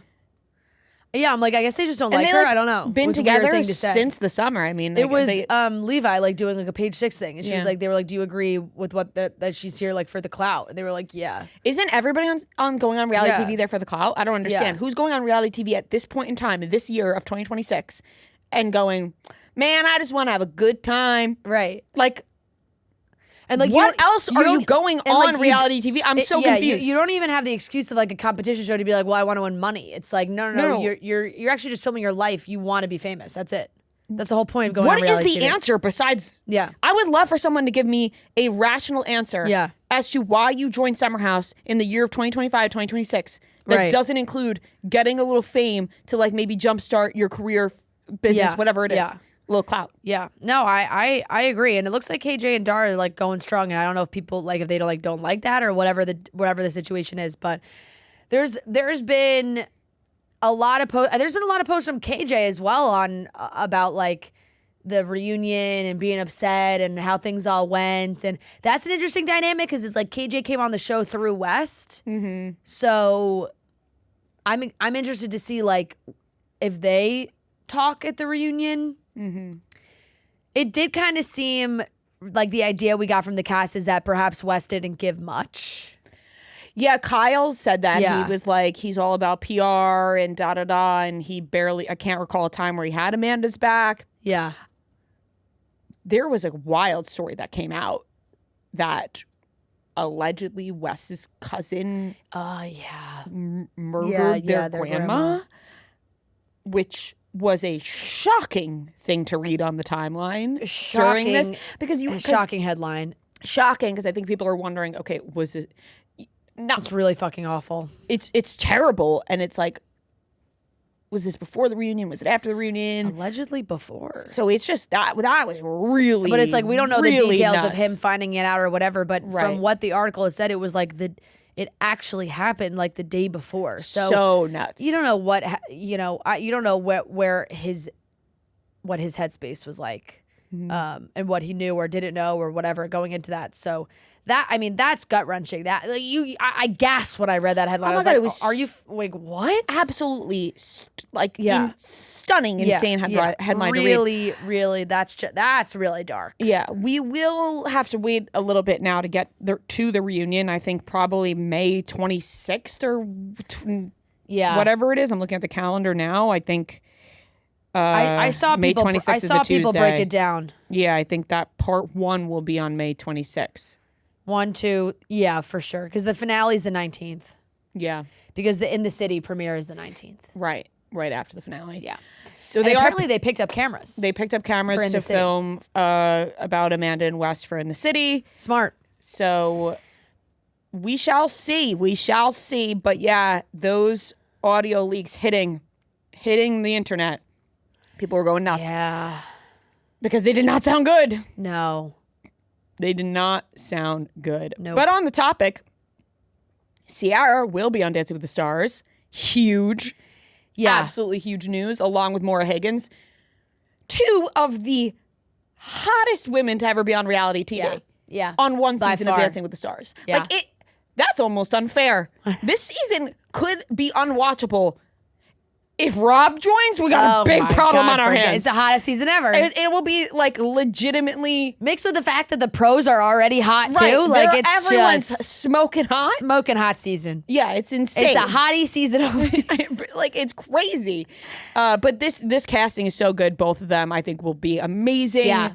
I think that they will both offer something new and different Totally. in their own right. So I think that will be amazing as well. I saw a TikTok about this, and I I kind of hesitate to even bring it up because I really do love Maura, and it's like this was, in my opinion, not on her at all, but it is interesting because it's like in the UK, she kind of had a massive scandal. She did. And then she came over here, and we had traders, and we just love her, and everybody here like loves her, and it's way less known of what went down with I guess she was caught like kissing one of the guys from McFly Yeah. after the Brits, or it was some award show. I'm not sure of what exact award show it was, and he's married. Yeah, I think she had like And- addressed it or cleared it up at Yeah, some point, yeah. but I don't know what happened there. Right. And it's also like we don't fully know the details of that. And by the way, like for me, I 100% like, well, that's not that guy for fucking being knows married. what could Who knows he- what he was saying? He could have been like, we're separated. Yeah, he could have been telling more they're Yeah, separated. Who exactly. knows? So, but that really blew up over there. And I saw, it was funny because it came, a girl on TikTok, like she was going viral. It came up on my For You page of like, her like, kind of crazy that she's like the people's princess in the US right now when it was not looking so good Yeah, well- for a little bit of time. Well, she said, I'll just go do all the U.S. shows. Yeah. And make everyone love me in the And U.S. you know what? Fuck yeah, because she manifested this. I loved her saying that she had Dancing with the Stars all over her, 2026 vision board and really wanted to do it. And I think maybe the casting director or team or something is similar for Traders. I don't know if I'm making that up. Yes, They're different I- networks, but something like that. they're Casting, different yeah. networks, but I think maybe the same woman does a lot of these shows. And she was such a star on Traders, so I think obviously it makes sense for her to be on Dancing with the Stars and Ciara as well. Like that's No-brainer. a given, no brainer. But- and it's a no brainer to have these ones be the ones like that are announced first, like You the better- early announcements. You better keep them away from Gleb, though.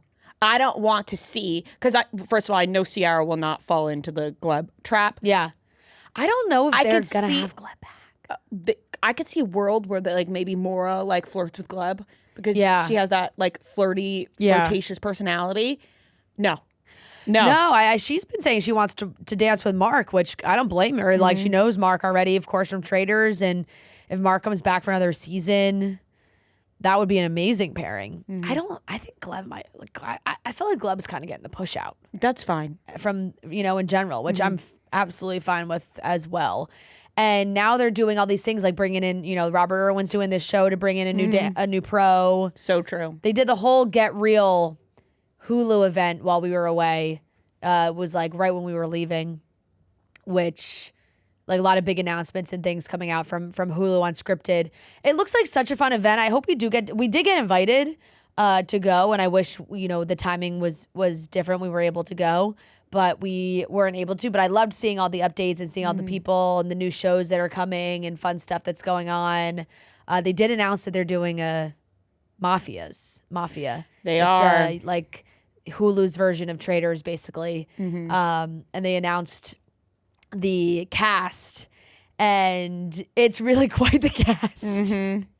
It's really quite the cast. I can't believe that. I mean, what is her name from Sopranos? The sister, Janice. Janice Janice is on who is Kelly Kee's best friend from sitting on a plane with Kelly Keegs. Yeah.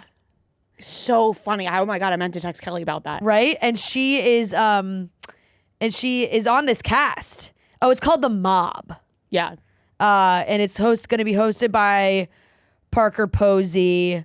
And it really, like, it's got really quite the cast. You got Demi from Mormon Wives, Maria's doing it, Joe Gorga, Harry Jowsey, Chelsea from Selling Sunset, Willem Belly, RuPaul, Debbie Mazur, Younger, Bella Park from Love Overboard, Shane from I knew they were going to find something else for Shane because I think ABC really liked Shane from Taylor's season, and they were like, well, I think now no one got to see him, so it's like, we'll put him on a different show.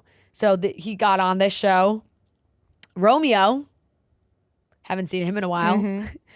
Bruno, Dancing with the Stars judge. Bruno shocked me. And her name's Ada.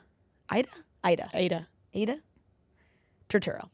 Sopranos. The most Janice. shocking person on that cast to me was Bruno. You know what? I feel like some of these people just got sold. Like they just heard Italy and they were like sold. They're like, yeah, we'll go. Fine by me. You know? And they're like, okay, great. It's inspired by classic mafia movies. I think this is going to be very, very interesting. They're going to be living in a lavish Italian villa, and they're going to be able to fight their way to win up to $250,000 in cash prizes. So already that's more than Traders. That's true. So while we're on casting news, Whitney Leavitt announced during Chicago that she will be leaving The Secret Lives of Mormon Wives. Epic way to announce it. Last show on Broadway being like, by the way, that reality show, not coming back. Makes sense. It does make sense. Her time was up. Yeah. She's moved on to bigger things. Connor's doing off-Broadway. He is.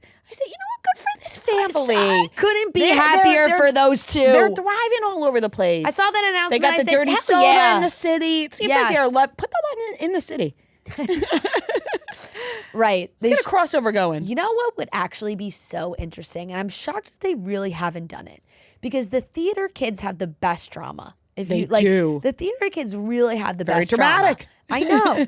And the fact that there hasn't been like a Young Stars of Broadway reality show. Wow. That's a really good idea. You really should pitch that. shocking to me. It sounds like you're pitching it right now. But I kind of am.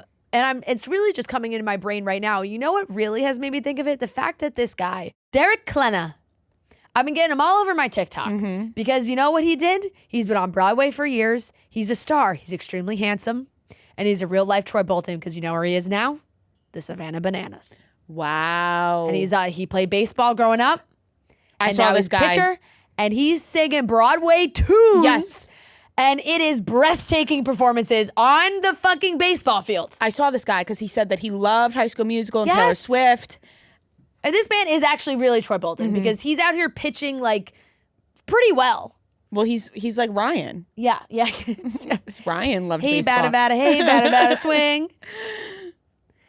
Everything comes back to High School Musical. Yeah, It really does. A couple of High School Musical references this episode. And he's an extremely handsome man. Like he's just a classic, you know, he's just He's a handsome he's guy. chiseled. He's chiseled. Yeah. Classically handsome guy. And I thought, I immediately had to Google him because I was like, oh my God, he's been in a million shows. He is so talented. And then now he's on Savannah Bananas. And of course, because of the TikTok crowd, it's like the comments, everybody is dying over this guy. And I thought, man, how interesting would it be to have these people on some sort of reality TV show of being on Broadway or other ventures that they're trying to do or trying to make it on Broadway. We've seen plenty of other people on reality shows that go on different shows that are like, oh, I'm trying to be on Broadway. Been in New York for years, auditioning, the whole thing. But what about the people who are just, they just get on? It's And a the good drama, idea. I'm sure they're all hooking up with each other. It is a really good idea. Just think about the Hugh Jackman and Sutton Foster of it all. They're whispering. The whispers backstage. So true. They love the gossip. I think that would be a great idea for. It is a good idea for a show. I love that. Yeah. while we're still talking about casting, Helena Bonham Carter left White Lotus. Yeah. And Laura Dern in. Now, Laura Dern did not replace Helena Bonham Carter's role. They just completely wrote a different role for Laura Dern. Makes sense. So, And you do that for Laura Dern. yeah, right. You're not going to just like put her into somebody else's role. No. Don't know what happened with Helena's role. Seemed like it just wasn't working. Yeah. What did it said? Like creative differences. Yeah, with I Mike think it White just or like something? wasn't working. She got the boot. Laura Dern in, Yeah. which is such a phenomenal casting because she has talked about wanting to be in White Lotus before.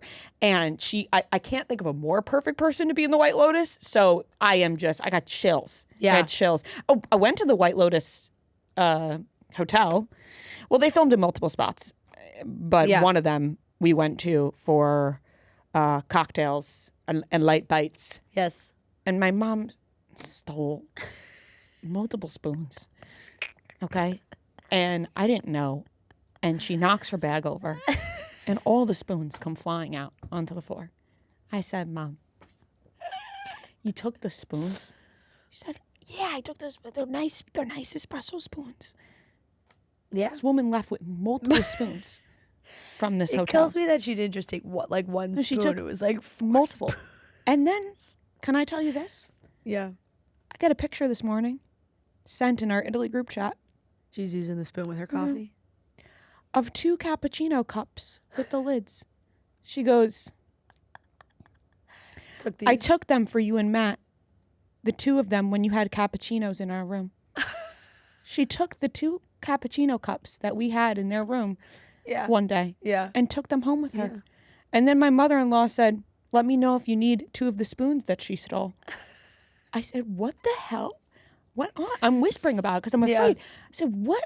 Everyone gets a spoon. Matt told me that Everyone gets a spoon. one lunch I went to the bathroom and she put a plate in her shirt. Listen, I'm all about stealing things from restaurants. I think But like Here's the thing. for a silver like a nice. a glass. I took a coaster. a plate. She put a. If it's a nice plate She with the put it- restaurant name on it, The that's she plate put a is full- harder to harder to walk out. Apparently, she put a full plate in her shirt when I went to the bathroom because she thought that I would in yell your at her. shirt. And my dad looked at her God. and said, "Stop it." Yeah. And then she took it out from her shirt and then used it to eat on after. Yeah. I understand a little spoon. Yeah. And then my dad goes, I don't think she realizes that I'm pretty sure the hotel charged for those cups that she stole. I'm sure. Like, Because were they already in the room? no, they were brought to the room because we ordered up cappuccinos. Oh, I'm sure they take inventory of They're like, when they oh. take the room service stuff away, they're like, well, There's two cappuccino cups missing. and they're not here. Yeah. So Yeah. put that on the bill when they check out. I'm like, when the bag fell over and multiple spoons fell out onto the floor of the White Lotus clinking of cocktail bar, spoons is cracking I me was up. like, oh my God. Who knew you even did that? You're like, you're not getting through a metal detector with those. Actually, I don't even know if I'm mad or impressed that I didn't even realize when you put those in your bag. Yeah. We've been sitting here this whole time. That's But it was really cool to see So funny. some of the spots that they filmed at. Like Noah was saying, I'm a sucker for that stuff. Yeah. The Godfather locations. that sounds so and- Oh, cool. when we went, like even when we went to Portobello Road, it's like we went to the bookstore at Yeah. Notting Hill. Yeah, it was. I agree. It was really cool. But I just was like, So funny. these fucking spoons. It doesn't even say 4 Seasons on the spoons. Yeah. It's just normal spoons. She's like, but you'll always remember. You'll know You'll always remember you'll that know these that's came where from there. I'm like, that's a good point. Yeah. Yeah. She's not wrong. But no, Laura Dern's a fantastic casting for White Lotus. I'm sad because I was really excited for Helena, but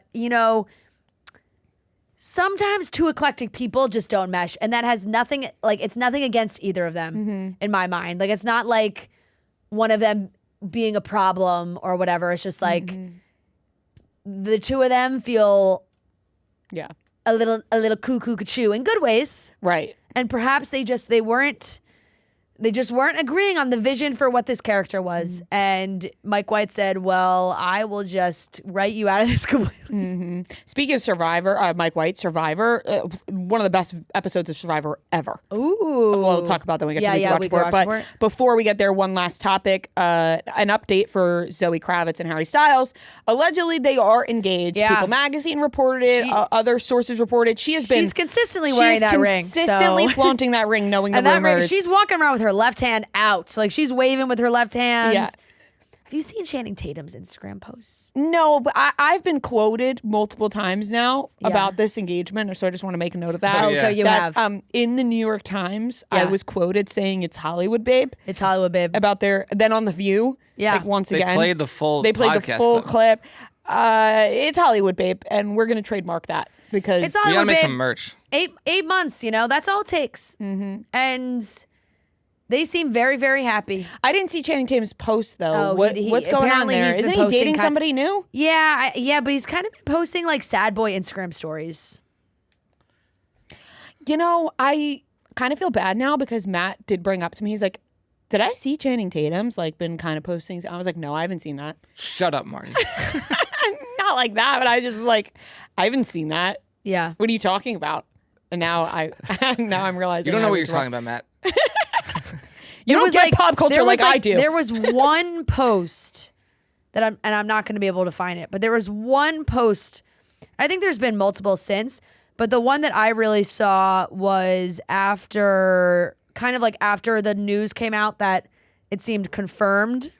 I am so hungry because it's about dinner time where I was. Yeah. Right? What is it? It's Yeah, 7. It'll be 7 in Italy. He's sharing poems on 7 his p.m. I'm Instagram story starving. about how my brain and heart divorced.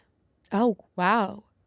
Is this Zoe's second or third engagement? This is her third. Third, Who I is- think. She was married at one point. She was married first. Really? To She who? was married, then engaged to Channing, and now engaged again. So this will be her third. Wait, who is she married to? A nobody?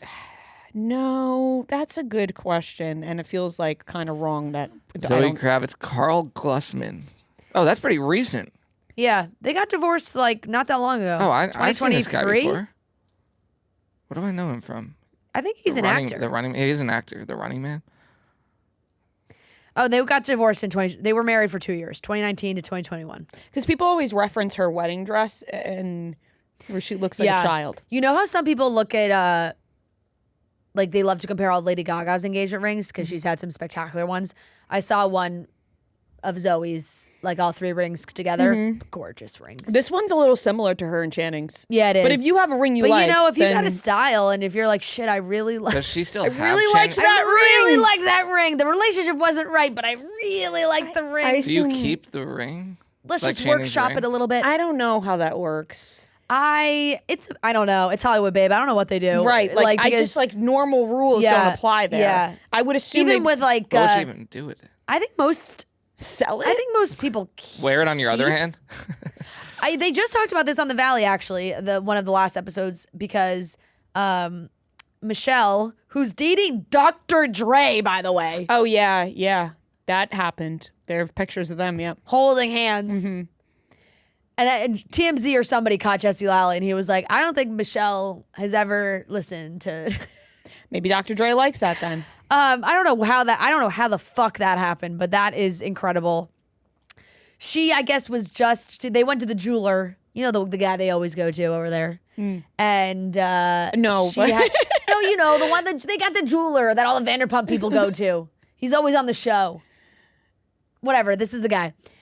I guess Lala made something out of her ring, maybe a necklace or something, and Michelle was like, I'm finally able to like look at my engagement ring again. She thought about selling it, but then thought perhaps it would be nice to keep and eventually could give to her daughter or something that could be passed down despite her and Jesse not being together anymore. So they were turning it into a necklace. Gotcha. Taking the ring and turning it into Okay, turning it fair. into a necklace. Yeah. Which can be repurposed in some way. I don't know when you're someone like Zoe Kravitz what exactly you do with them.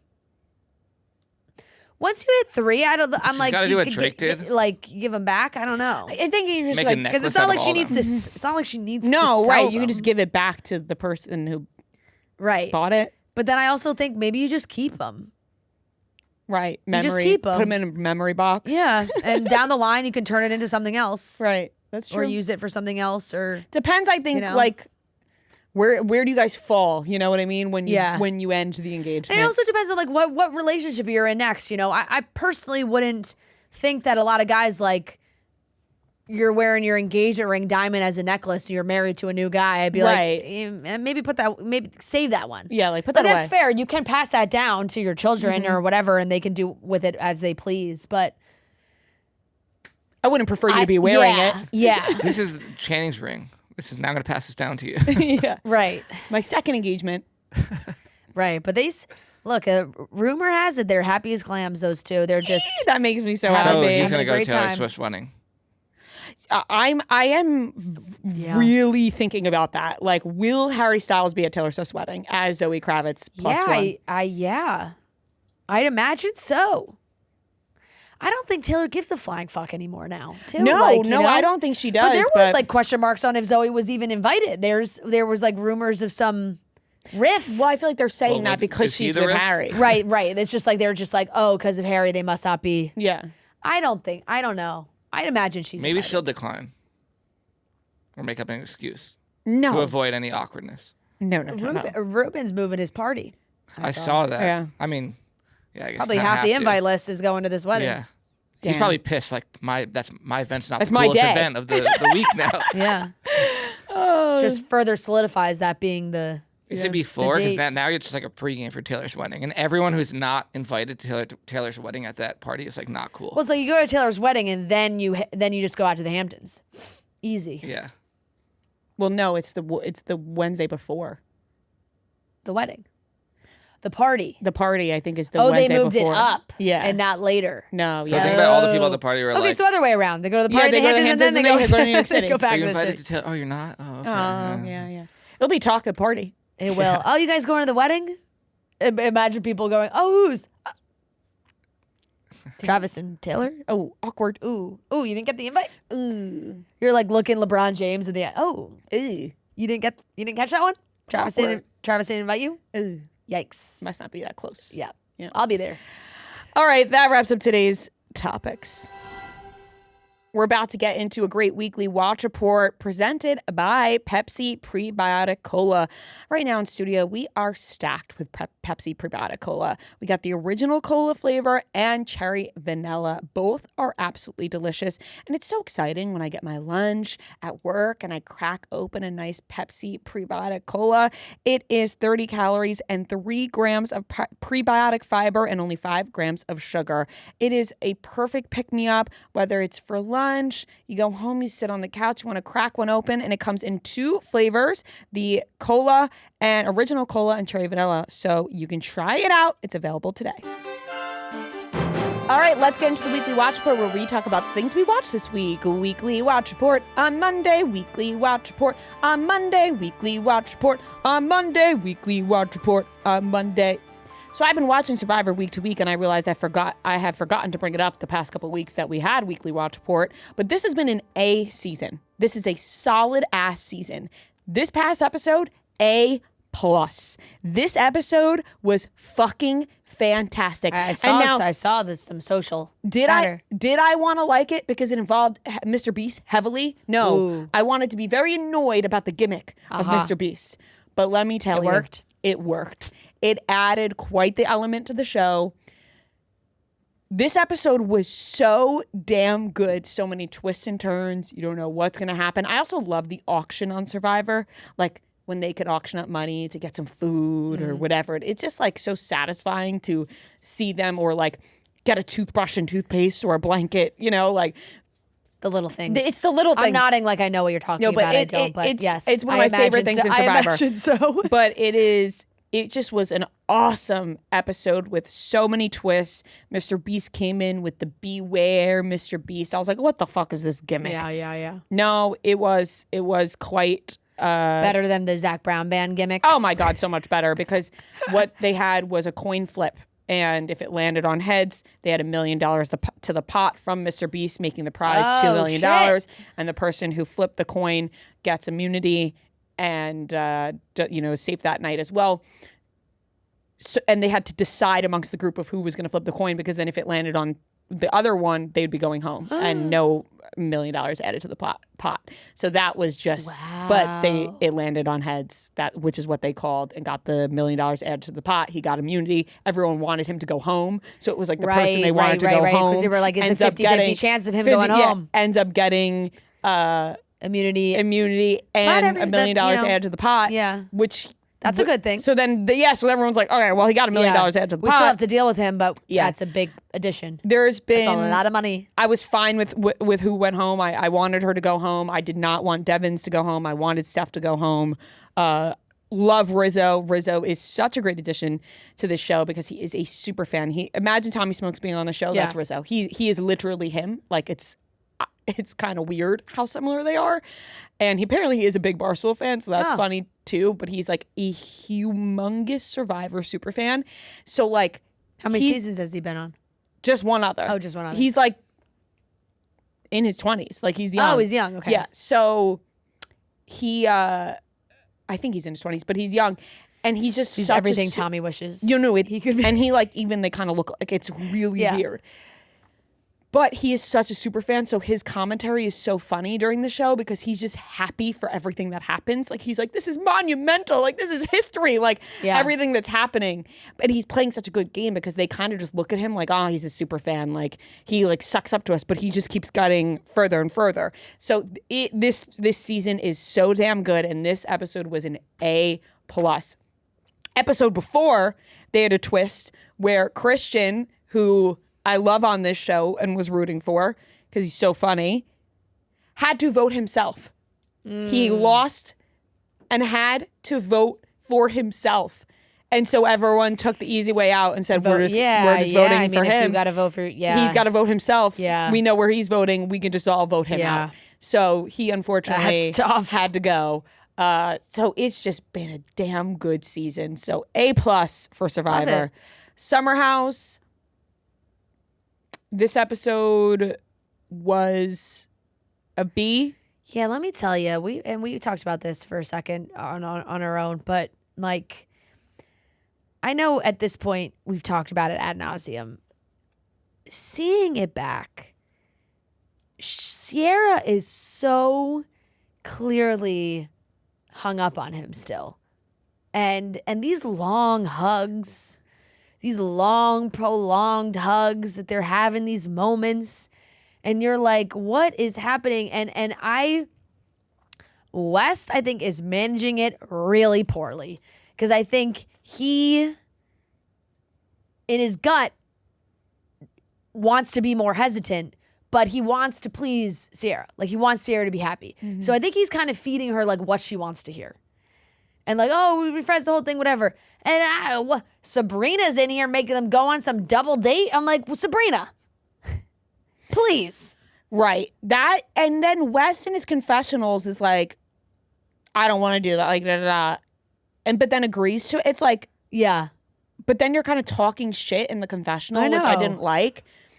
But crazy for them to even suggest like a double date situation like that in the first place. She's really thrown herself in the mix more than I would like, Sabrina. Yeah, I mean, she's fine. It makes it interesting. You know what I mean? Yeah, like, I guess.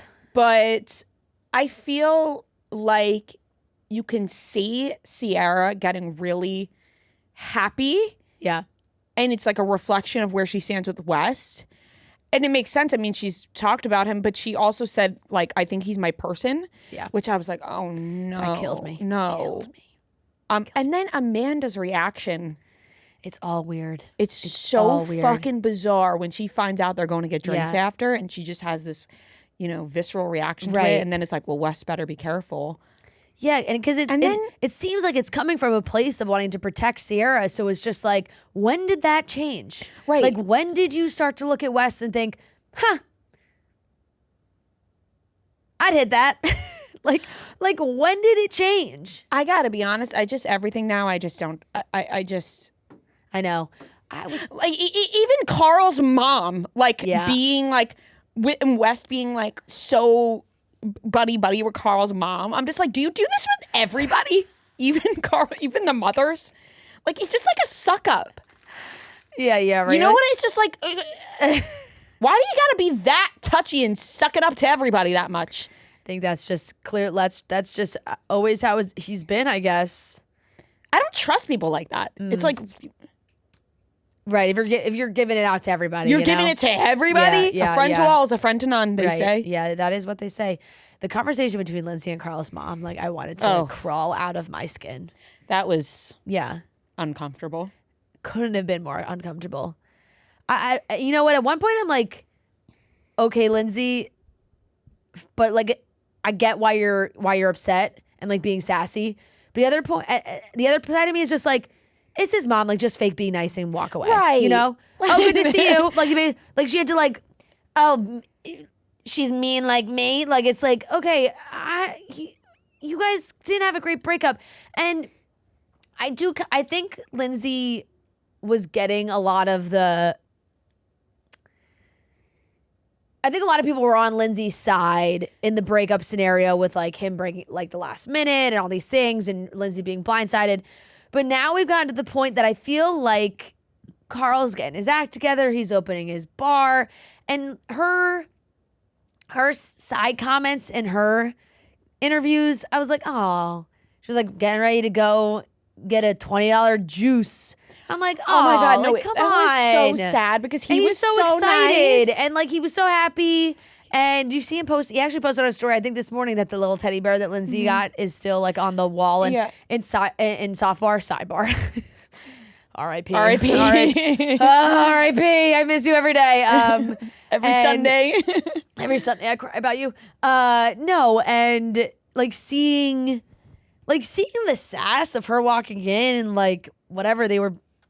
I really wish I could use a cocktail right now. Like all these things. I'm like, oh, there's no need to be sad. He's like, oh, he finally did it 2 years later. I know. It takes a while to open a place up. Seriously. Yeah, I didn't like that because I felt like Carl was so nice in his confessionals and hers were just so shady. So shady. Nice that she went, but still unnecessary confessionals. And you're right with the mom. It's just say hi, say goodbye, give a hug, move on. Who cares? Like look her in the eye. Like she wouldn't even look at her. Yeah, it was. They were talking to each other like this. Like I'm talking to you. She's talking like this. Yeah, I guess. And she said that it was a weird text from his mom, which I didn't think the text was weird. I didn't think it was that weird either. Maybe just because it was like late. Right, but I mean, at what point? When is it okay? Or do you just never talk again? Yeah, no, I think agree. You have to I send agree. some sort of text. I agree. So I would give Summer House a B. I didn't really watch much else, to be honest. Nice, same. On the plane home, they had Wuthering Heights on Delta. Oh. I put it on for 2 minutes. I said, what in the world did I think I was ever going to read this book? Yeah, fair. So fair. Like, this isn't. So, you know what? But it was nice because everyone let you have it. Like, everyone was like, Sure. Go ahead. It was like winter when I talked about that. You know what I Speaking mean? of book, what did you guys think of that Verity trailer? It looked great. It looked great. I woke up to a friend tagged me. Was like, can't wait to see. We better see it together. Oh, no, we 100% We're going will with see you it too. together. I'm excited to see it now too. I could I'm not invested. be farther behind on everything I want to see. I haven't been to the movies in forever. There were so many movies I wanted to see. Devil Wears Prada 2. I still never saw Project Hail Mary, and now Devil Wears Prada 2. This whole week, you could have seen Project Hail Mary. I know, but you're not going to the movies in Florida. Why? Why? A day at the beach all day, and then you'd shower and go to the movies? I No. love that. That's one you got to see in the theaters too. And I don't know. No one would go with me. I didn't want to go by myself. That's true. My Go by mom wanted to yourself. go see Devil Wears Prada, but at that point it was like too late. And Sunday was actually Sunday was the only day it rained, and it was like totally sold out. There was no tickets really to go see it. But I do really want to see it. You got to see the drama. There's so much I want to see. It's actually insane. Yeah, well, I shut it off within 3 minutes. Did you see the drama? Yes, we talked You about did. it. Oh, you did. Right before we left, we talked about it. Yeah. But I rewatched Marty Supreme. Yeah. You love that movie. I liked it less. Oh. Watching it. I take it back. I still I feel liked like it. this was the second or third time you watched it, no? Oh, this is only the second. Maybe. I liked it less when I rewatched it too, but I just feel like most movies are like that. Like it's never gonna hit the same. Yeah, it doesn't hit as hard. Well, anyways, the third, maybe if this is Yeah, my right. third I watch, couldn't it didn't remember. hit as Yeah, hard fair. as the first time we saw it. Also, the first time we saw it, we were at the premiere. Right, I think there's a lot, I feel you like know, that there's a played whole into Just it. the to do. ambiance. Chalamet was there. Yeah, right. And that we knew he was in the Yeah, presence, yeah. which Yep. really helped. And a lot of I brought my iPad, but we didn't really No, there's ever no TV turn time. it on. And that's There how was I never in really Florida, a like I point was where we- reaching for my book and not Yeah, like no. watching TV. There was never a point where I was like, let's watch some TV. Yeah. And anytime we turned on, like at night, the TV, it was all in Italian. One time they were playing Scarface in English. Nice. So that was a treat. Yeah. But no, I didn't watch Yeah. anything else. I have a ton to catch up on. So Literally much. got home on Sunday, watched those 2 episodes of Survivor. Yeah. Summer House, fell asleep. I know that's and honestly with like the basketball being on, that also went into my potential movie night times. Like, cause my dad be like, oh well, we watched Yeah. a game, we dinner. Fair, very fair. So, yeah, not a lot of TV for me either. I'll give Summer House a B. Weirdly, like I've just been downloading stuff on Peacock on my iPad for the planes, and that's like the only time I've watched TV in the last week. And I just been catching up on Chicago shows because we're approaching the end of the seasons.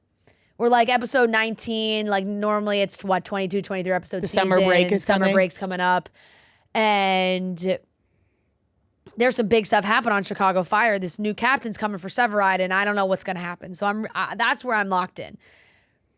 Fire has me locked in. The other two, not as much. So I'll give Fire a B and Med and PD as C. A C.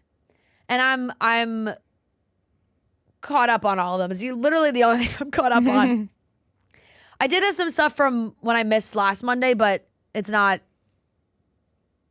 I don't really think anything that crazy. I only watched one episode of Euphoria. I watched the first episode. I'd give it a C. I didn't hate it, but I didn't love it.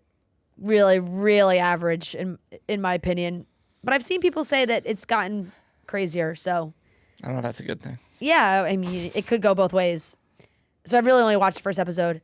And I'm up to episode 4 of Your Friends and Neighbors. So I just have to catch up on the one from this last Friday. I really love this show.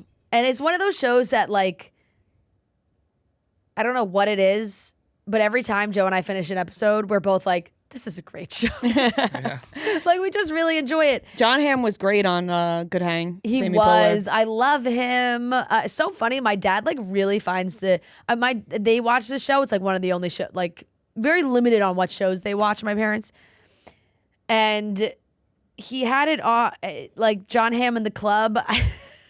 Just like watching. He like really loves the John Hamm in the Club scene. Just thinks it's so funny. It is. But I'll give that honestly an A-. I really, really enjoy it.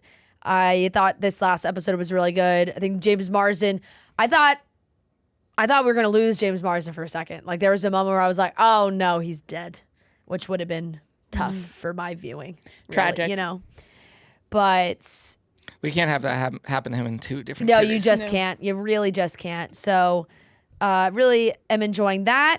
I did finish Shrinking as well.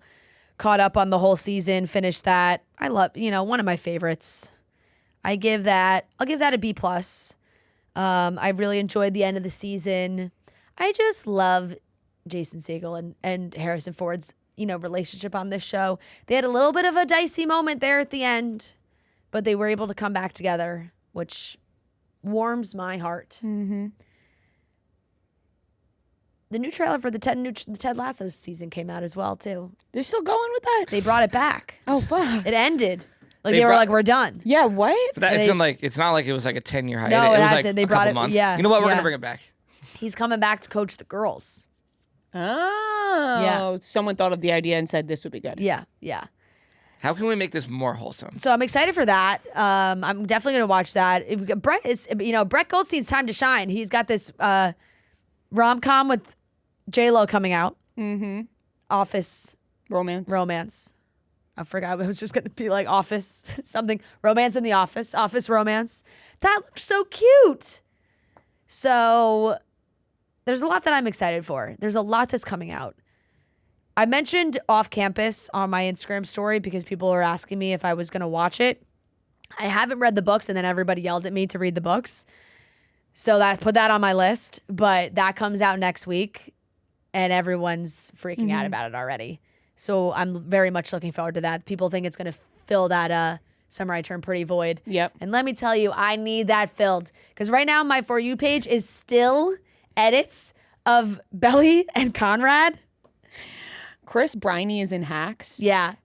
And we were watching. Well, we turned it on, and I didn't really pay attention, so I have to rewatch it. But Matt goes, "Oh my God, he's cheating on Belly with Gene Smart." Yeah, I died laughing. I'm like, "Oh my God, this visual." Yeah, he was literally making out with Gene Smart. I was crazy. like, "What is happening?" Crazy. And that's when we shut it off because I said, right. "I'm not like, paying enough attention. Right. I need to watch this when I can focus." It's like maybe a little too close to home. I do appreciate him going so far, like being like, "This is the role I'm going to take," because you've seen a lot of his production stuff happening. They started production on the movie, so people are all over that. I'm seeing clips and pictures people are taking. Did a Christmas movie with Michelle Randolph. Yes. And the Hacks is airing now. But right now my For You page is entirely Belly and Conrad edits still, but now it's to Noah Khan's new album. Like Noah Khan's new album came out. It's a good album. Fantastic. So good. Noah Khan's new album came out, and it's just like, let's get those Belly edits. and Conrad edits back out there, folks. So I'm very much loving that. But Off Campus is apparently supposed to be filling that. I'm very excited to watch that. There's some good Amazon stuff coming out that they were teasing. But that's really all I watch. I'm kind of caught up on The Valley. I think. I don't know. Like I just pressed play on, and I don't know if it's like the latest episode or not. I think it is. I'll give it a C. It's okay. I don't know. I saw a meme that really nailed it on the head. They took out their apex predator. Now they don't know what to do. It's like, yes, Jack shouldn't be on the show, but now it's a little discombobulated. Yeah, fair. And I think that's fair. And Real Housewives of Beverly Hills, I only watched the part 1 of the reunion. I still have to watch part 2 of the reunion. Part 1, C+. They're like really, Dorit's just like really on the offensive. It's just like a lot to watch. And I'm sad watching Kyle and Dorit and Erica like not be friends. They were always so locked in, and it's sad when a friendship falls apart like that, where they're all like not getting along. Or at least just like with Dorit. That's everything. I don't have much. I watched before I left the new season of Beef. Oscar Isaac. Yeah, I've heard good things. I really liked the first season a lot, and the first couple episodes of this season, I was like, "Oh, this is really good," and then it kind of lost me. But it was still good. It just wasn't as good as season different, 1. like, Completely like I could different. watch season 2 without having ever finished season 1. And this one felt like completely different. Like obviously the storyline and the actors are different. Yeah. But the show just overall itself felt different. Like the beef aspect of it. Like I like it was good. It's like White Lotus. It's like, you bring a whole new group of people this in. This one was like on a way grander scale. Like we were going to a different country. Like they upped the budget for season 2. They definitely did, and like it kind of got a little ridiculous toward the end for me, but I'll give it a B. Like I enjoyed it. Solid. Some great. The music is some of the best parts of it. Like Phineas did the music, but like they use like that's cool. classic songs. Like, but yeah, that was good. I've really just been watching Mad Men. Like anytime I have a chance. Mad Men's having a resurgence. A lot of is. people are rewatching right now. Yeah, a lot of people are rewatching. My mom just finished it. I'm like halfway through season 3 now. I gotta give it another go. Joe and I tried to do it like maybe last year, and we watched maybe once you get like locked 10 in, episodes of season 1, and then kind of like stopped. No, I'm pretty hooked right now. So I'm like half my weekly watch party now is John Hamm related. So are we coming around? I mean, yeah. Like I don't know. I am having to like step back on what I said about Jon Hamm. Yeah. So I'll give it an A- like overall for Mad Men. Just great show.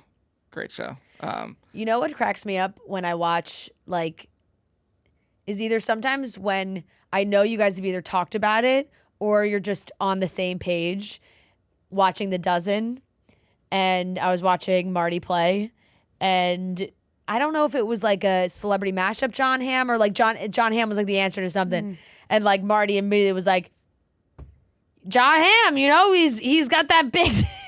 Because he learned about it recently too. Yes, which just cracked me up. I've been teaching everybody. I was like, these two definitely like either had the moment together where they were both like, whoa, or no.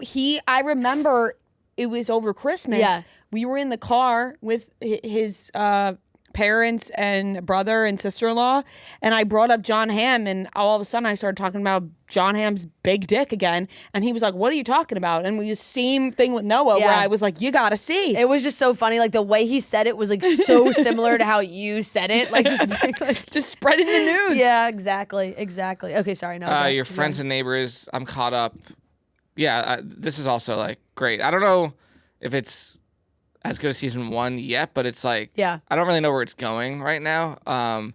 But James Marsden just is. Well, I just feel like it's really teeing up for some crazy shit to happen towards the end, you know? Yeah. So I'll give it a B so far. And then Euphoria, I haven't watched the most recent one. I watched the last one, which was the 3. wedding episode. Yeah. Is the last one I watched. It's just, I'm annoyed with myself that I have to keep watching it because it's just so bad. Like, Did you guys see that rumor that Sydney Sweeney like farted on set? No. Did you guys see that video? Yeah, I did. That was insane. Like, first of all, like, no, there's no way she's bent over like that farting. I haven't seen That was crazy. Like, the fact that people were like, "Oh my God, she farted in this video." Like, there's nothing you can't come back from. You know, No. it's like when someone else makes a noise, but it sounds like you farted. Yeah. Oh my! And then you have to try to be like, And denying only makes it worse. it only makes it worse. It only makes it worse. You got to throw your hand. Yeah, I farted. Yeah, it was That's me. the only- I'll give it a D. Like, it's just so like all over the place, and there's not much else to say from what I've said in the past few times I've talked about it. Like, it's just, I'm just looking forward to it being over. Yeah. So that's it. Just looking forward to the end. Yeah. That's all you That's want? it. That's all I got. Yeah, that's All right. Well, we'll catch up more, and we'll have more next week to talk about. I'm ready to clock some TV this week for Me sure. too, Catch me up on too. some good stuff. All right. Go Knicks and Sixers. Knicks and Sixers. Yeah. Go all teams. Yes. Yay. Let's have a good Go game. sports. Yeah. All right. That wraps up the Weekly Watch Report. There is no bad time to start wanting to be strong, whether you've been on the journey, you just want to get started. It's 2026 now, and you could just say it's the beginning. You know, we're not going to judge you. We're not going to say, hey, it started months ago. You could say it started now. Whenever you want to start, it's a judgment-free environment, and it's judgment-free at Planet Fitness. And you're free to get strong your way and on your own terms, and you can feel your strongest, your best self with best-in-class equipment for a full workout, from strength training to cardio to stretching. They have all the machines you could imagine. Most locations are open 24 hours, so if you feel like, oh, I don't know what time's going to work for me, 24 hours in the day, anytime they're open. It's $15 a month membership, and there's over 2,800 locations. And we're all strong on this planet, so join today in club, online, or in the free PF app. Hours, amenities, and offers vary by club. Check out planetfitness.com or stop by your local club for more information. You must be 18 years old to enroll or 13 to 17 with a parent or guardian. All right, everyone, we are here with a very special guest, the one, the only, our favorite, Heather McMahan. Hi, gals. How are you? Oh, we're so excited to have you. We're good. I'm so happy to see you. We're so happy to see you. I feel like the last time you were in here, you were like, I need a soda, stat, like I need to I take my wasn't well. shoes off. You were like, I'm just like done with the day, but I'm done you were with the happy day. to be here. I'm always happy to see y'all because, you know, what people don't realize is we actually like each other outside of this. Really love y'all. Yeah. We were just talking offline about your trip to Italy that's coming up. I'm going to probably just show up on the trip because I'm so excited. Listen, I would love nothing more. That was like when I told you we were going to Turks and Caicos to your spot, the Waimara, and you were like, wait, what dates are you going? Maybe I'll No, just we show really up. have just kind of copied all the And that's such an honor to me because I love to think that I do vacation well. So when folks are like, I want to go to that place, I get so horny Isn't that for the that. best compliment when somebody wants to copy your vacation? Yeah. It is the 'Cause best. it's like, 'cause it's you're like, yeah, I do vacation, and right? you do. And Yeah. I feel like, we feed off of that.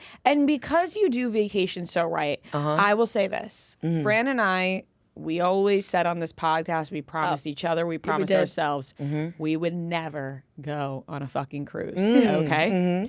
But because we know how good you are at vacationing and how much you love to throw a amazing party, we're coming on the You're cruise, coming on the baby. cruise. We're I got coming the on the girls. cruise, baby. Chicks in the office are going to be chicks at sea. And listen, I can't wait. We were like, if we're gonna do a cruise, this is the way to do it. This is the cruise. I understand the apprehension of going on a boat. I really do. A boat that size. But you have to realize, I wouldn't lead you astray. No. It is going to be so much fun. I want you to imagine it's like sorority rush, Girls Gone Wild, adult spring break, also like therapy, and electing the first female president. right. All Yes. those feelings None of all that in will one. be on I that was gonna cruise say, are ship. there any men that go on this? Yes, a lot of Okay, husbands a lot of come. husbands. Yeah, so my okay. husband's gonna come. He'll be gonna at have- the casino with Jeff. Yeah, listen, I don't know what they do. I don't know if they sit around and circle jerk. I don't ask questions. But my husband makes sure that he has like curated experiences for the hetero men on board. So many husbands came on the last one and they had a great time. Also, you're surrounded by like hot chicks. Like, what's there not to love? Right, like don't complain about that. No, Don't complain. My husband is really excited because a lot of times I do show him your videos, and he's like, I think we're gonna get along great. He's like, I'll find him at the casino. He and Jeff are gonna be smoking stogies, bullshitting, talking about. Well, y'all are Eagles fans, right? No, you're she's Eagles fans. Yeah. Is he a Giants fan? Giants. Okay, great. So as long as he's New York, but it's Yes, fine. yes. Big sports guys. Yeah. So, they could talk about all of that. Yeah. But we are really so excited. But like you said, it's endless entertainment. And Yeah. we're going to be putting on a show. You'll be putting on shows. It's really just like a great cast of characters. It's a great cast of characters. And I know going on to it, you're probably like, okay, what are we going to do? When I tell you there is an activation and some sort of show for everyone, and I now know after doing the first cruise what I want to do differently, like for myself, for my show, and also I want to go see other people's shows. It's just a blast. I don't know how to describe it, but Tina's here. Big shout out to Christina Tompkins, who produces the whole thing. I mean, we really spend a lot of time curating it. And whatever you're into it, no matter how niche or kinky it is, it's going to be on the cruise. I was gonna say, so for everybody that's listening, give us like because we know what it is and everything that it comes with it, but you explain to everybody what exactly we're doing and how they can participate. So obviously it's a little aggressive because like my face is on the side of the boat, but it's anything that I have ever touched and loved and the people that I touch and love that I want to be a part of this. So you get up in the morning, we're gonna have, whether you want to do Pilates, whether you're hungover, we got an IV station, you can exercise. We've got DJs all over the boat. I mean, anything you can think of, we've done it. If you want to spend your afternoon because you're sunburned doing vision boards, we got it. If you want to paint with my 79-year-old mother, you can do a painting sip. Okay, we're gonna have comedy shows all day. We're all night. We're gonna have drag shows. We're gonna have strippers, and tastefully. If you're not into that, if you're a little more conservative, We're the strippers. I will be actually naked. signed up. That's the part where we signed up. Yeah, my tits were definitely out on the boat last year, and they will be out even more this year. Oh my God, I plan to be a part of that. Wow, I just imagine myself being so fucked up on this cruise. And you will, but you also have to pace yourself. Yes, of course. Because that's the thing is, course. I didn't pace myself, not even drinking wise, but how much I lost my voice the first day of the cruise. Yeah, that's So we're gonna have to bring some throat coat tea and really just ease into it. what's like how does alcohol hit at sea? You know, I like that. Because it's like there's always drinking on an airplane or drinking different places. What's drinking on a cruise like? Does it hit you harder? What do you think? I think it hits you in a almost a gentler way because you're sitting on the Lido deck, you have a cool breeze, you're just in the open ocean. It hits you in a more joyful way. I will say there's less sad, like drunken tears. There's a lot less women. You think, okay, I got a bunch of women on a ship, someone's crying. No, it's so much more joyful. Even if you tend to have a couple glasses of wine and then you're like, I gotta call my stepdad and clear things up or whatever it is, you're not doing that on this cruise. It's all joy. You're like, I'll wait till I get home. We're just having fun here. I would imagine it's like when you go on a boat and you get drunk on a boat, but it doesn't hit you till you step off the boat. Yeah, right. You know right, what I right. mean? But For me, we're boat- on the boat. Yeah, the you whole are on the time. boat. Right, exactly. we're not Which I getting off have. the boat. I know. Did y'all do a boat day in the Turks and Caicos? Yes. Not this last Not time, this but one, the last last time year we we did, yeah. had. And you know, boat day is the best day. Best day. So yeah. imagine 4 days of the best day. Yeah. That's how I feel about You it. jump in the water at all? Not off the ship. That's actually a big no-no. It's genuinely a question I had. So that is a big major no-no. safety no-no. The Coast Guard would be called. That's like, is that like the number one rule on The cruises? number one rule is please Don't jump. try and get in the water. So we will have a port of call, which is a private island. So you're going to get off, be able to swim in the ocean, do your Okay, thing. we'll get off though at some point. You'll Swim get off. around. We'll swim around. And Pools then on the boat. 2 pools. Yeah. 2 pools, not 1. We got 2 this Two time. this time next year, next May. So Yeah. how can people get involved? How can people So come? they can sign up at heatheratsea.com. Yep. Fully on sale. So we are fully on sale. Go to heatheratsea.com and go ahead and sign up. And it's a real white glove service. And you will be able to pick your cabin and it's going to be amazing. And what I also tell people, I understand that this is like a larger ticketed price point. Get the room with no windows. You're never going to be in your room. The only reason you're there is to like get a liquid IV and to like change your wig. That's the only reason you will be in your room. Sleep, take a nap. That's Sleep, it. take a nap. You probably don't want to see the outside You when don't. you're taking a Can nap. I tell you? I anyway. wish I had a windowless room. You know, and the funny thing is you know, I understand that people are spending money, they're taking time away from their families, their kids, their husbands, blah, blah, blah, whatever, and I respect that, but. My crowd, they buy out all the expensive rooms. They were like, people were like fighting for balconies. And I'm like, you're on the Lido deck. Just take the cheap room. That's the opposite thing. Like when the male comics go and do these cruises, they can't sell the expensive rooms. Yeah, I'm like, right. women are treating No, themselves. and this is for like a girls trip like this is where we want to spend our money. Like I want to Exactly. spend my money on a girls trip. I'm trying to get all my friends to come. Like that would be so fun. I told them already, and they were all like, "Holy shit, do we all have to come?" And I was Yeah. like, Yes. "Yes, Yes, you have to come. Absolutely. We'd have so. Heather, they'd let have me so just much say, fun. you are Yeah. a classy woman, though. You know, when you're like, we get the white glove service, Yeah. we get it all. It's like if anyone knows how to do something like this, it's you. Because let me tell you, there's people who have tried to put shit together before on grounds. Yeah. That don't work out. Fire We had Fest. Fire Fest. Yeah, we had that's, Fire that's Fest. kind of Yeah. what I'm referring to. Yeah. We see And men, also a we lot see of the men events try and do these Barstool things. does seem a little sus. We I will see say men that. try and do some of these things, and Right. you know, Isn't it embarrassing Yeah. when men try and put together events? I mean, I feel like a million people have said this, but watching my husband put together a golf trip is actually the most out of body experience. Like the attention to detail that he has, but meanwhile, he didn't even know what day his sister's wedding is, you know? But watching women come together and curate, that's why I'm saying there's something for everybody on this ship. And guess what? Even if you don't drink, if you're sober, we'll have sober activities. Like whatever you're into, you can come and have a good time. Okay, amazing. I don't want people to feel pressured, like you got to come and like break your sobriety and chug pina coladas and then like ruin your life. There is something for We're popping everyone. our shit all over this place. Yeah. But if you want to grab your ankles and bust down Tatiana to one of the greatest DJs I've ever met in my life, shout out to DJ John Stamps, we're going to do it.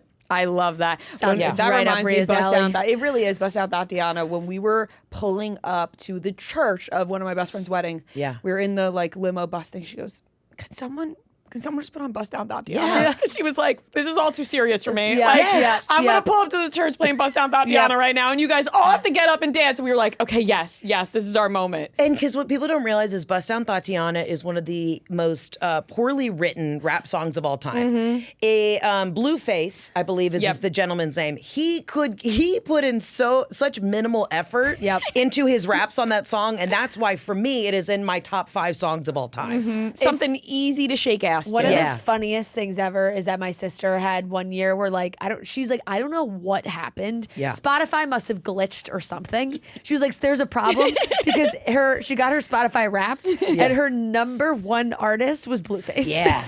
And she was like, I don't listen. He snuck in there. He snuck in there. She's like, someone hacked my Spotify and just listens to Blueface. And it was amazing. Blueface. He's like, I need the streams from prison right now. Oh my God. So Yeah. we're so excited. We can't wait to What do jump y'all aboard. What do y'all want to do on board? That's the thing, because we have time. We haven't fully curated Yes. what y'all are going to do, but I think that what I love about y'all is y'all keep me young, youthful, on the pulse of pop culture. So I feel like it would be important and pertinent for y'all to do something. Obviously, you're doing like a daily podcast show, right? Is that what we're doing? Yeah. We're doing a show. It's going to be full pop culture, but then we're also going to do trivia. I think we want to do trivia. Yeah. Which and these hoes will get competitive. took the Let me words tell right you. out of my mouth. Yeah. And get feisty. And especially our age range. Yeah. These ladies love trivia. Yeah, and like we go against people, Yeah. and my goodness gracious, we can get competitive. Yeah. It can get nasty. It can get nasty. And let me tell you what, we'll get some Taylor Swift questions involved. People lose their shit. You know? Yeah. Well, when I came to y'all's show, the live show in Atlanta, and y'all were doing like Harry Potter trivia, I was like, Yeah. oh shit. And I've done Celebrity Jeopardy, which I Yes. won an episode. Like, I am also odd. I don't have.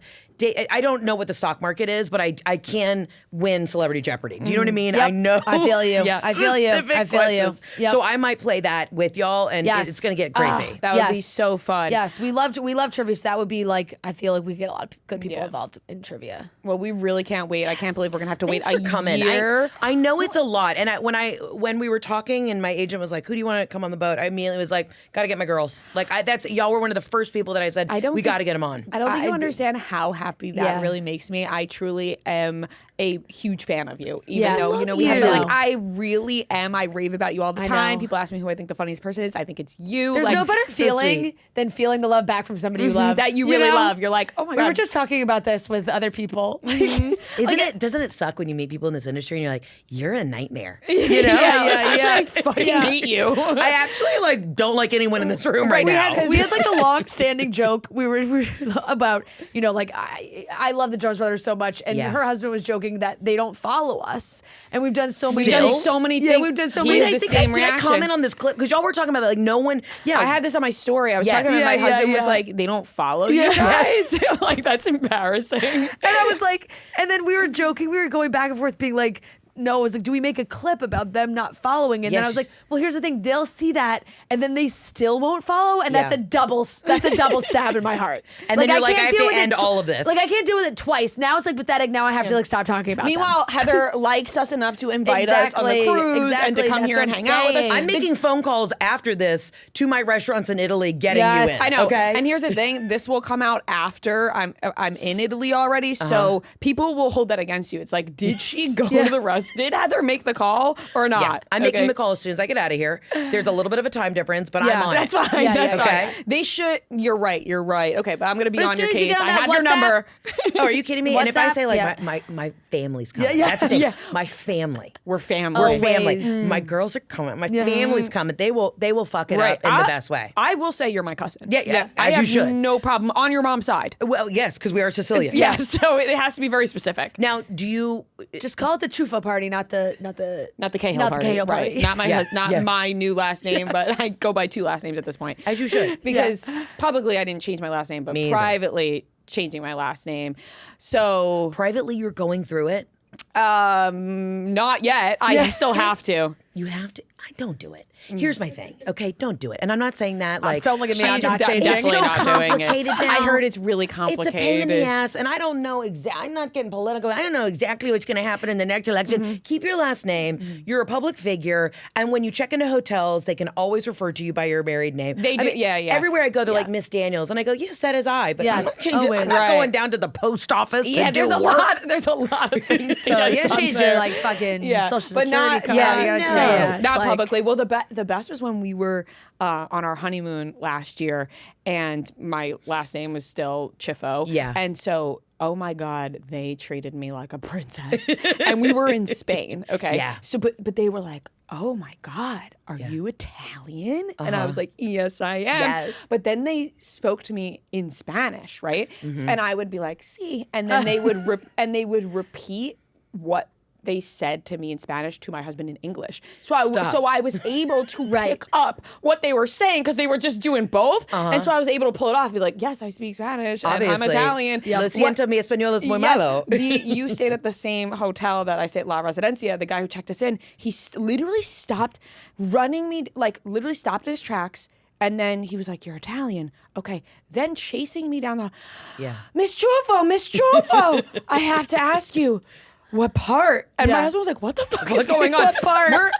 We're in Spain. Like, they're Yeah, right yeah. by Italy. Yeah. Like, this is like, why are they acting like you are the fucking queen of Italy right now? So you that had was, better treatment at the La Residencia than I did. Oh, really? No, I had a great time. No, Okay, I'm okay. just saying no one chased me down. It was Yeah, like, yeah. Miss McMahon, Miss Yeah, McMahon. yeah. Yeah. You gotta look at You that. need the vowel at the end. You need the I need vowel. the vowel. Yeah, You you're right, need- you're just right. need the vowel at the end. It is funny because it's also like we plan all our trips. So even when we're in Turks and Caicos, like we're booking the rooms, the whole thing. Yeah. So our last names get put on everything. So Yeah. like it'll say in the walk, welcome Mr. and Mrs. Mariano, and my Yeah. husband's like, oh my god. But then he laughs because the staff.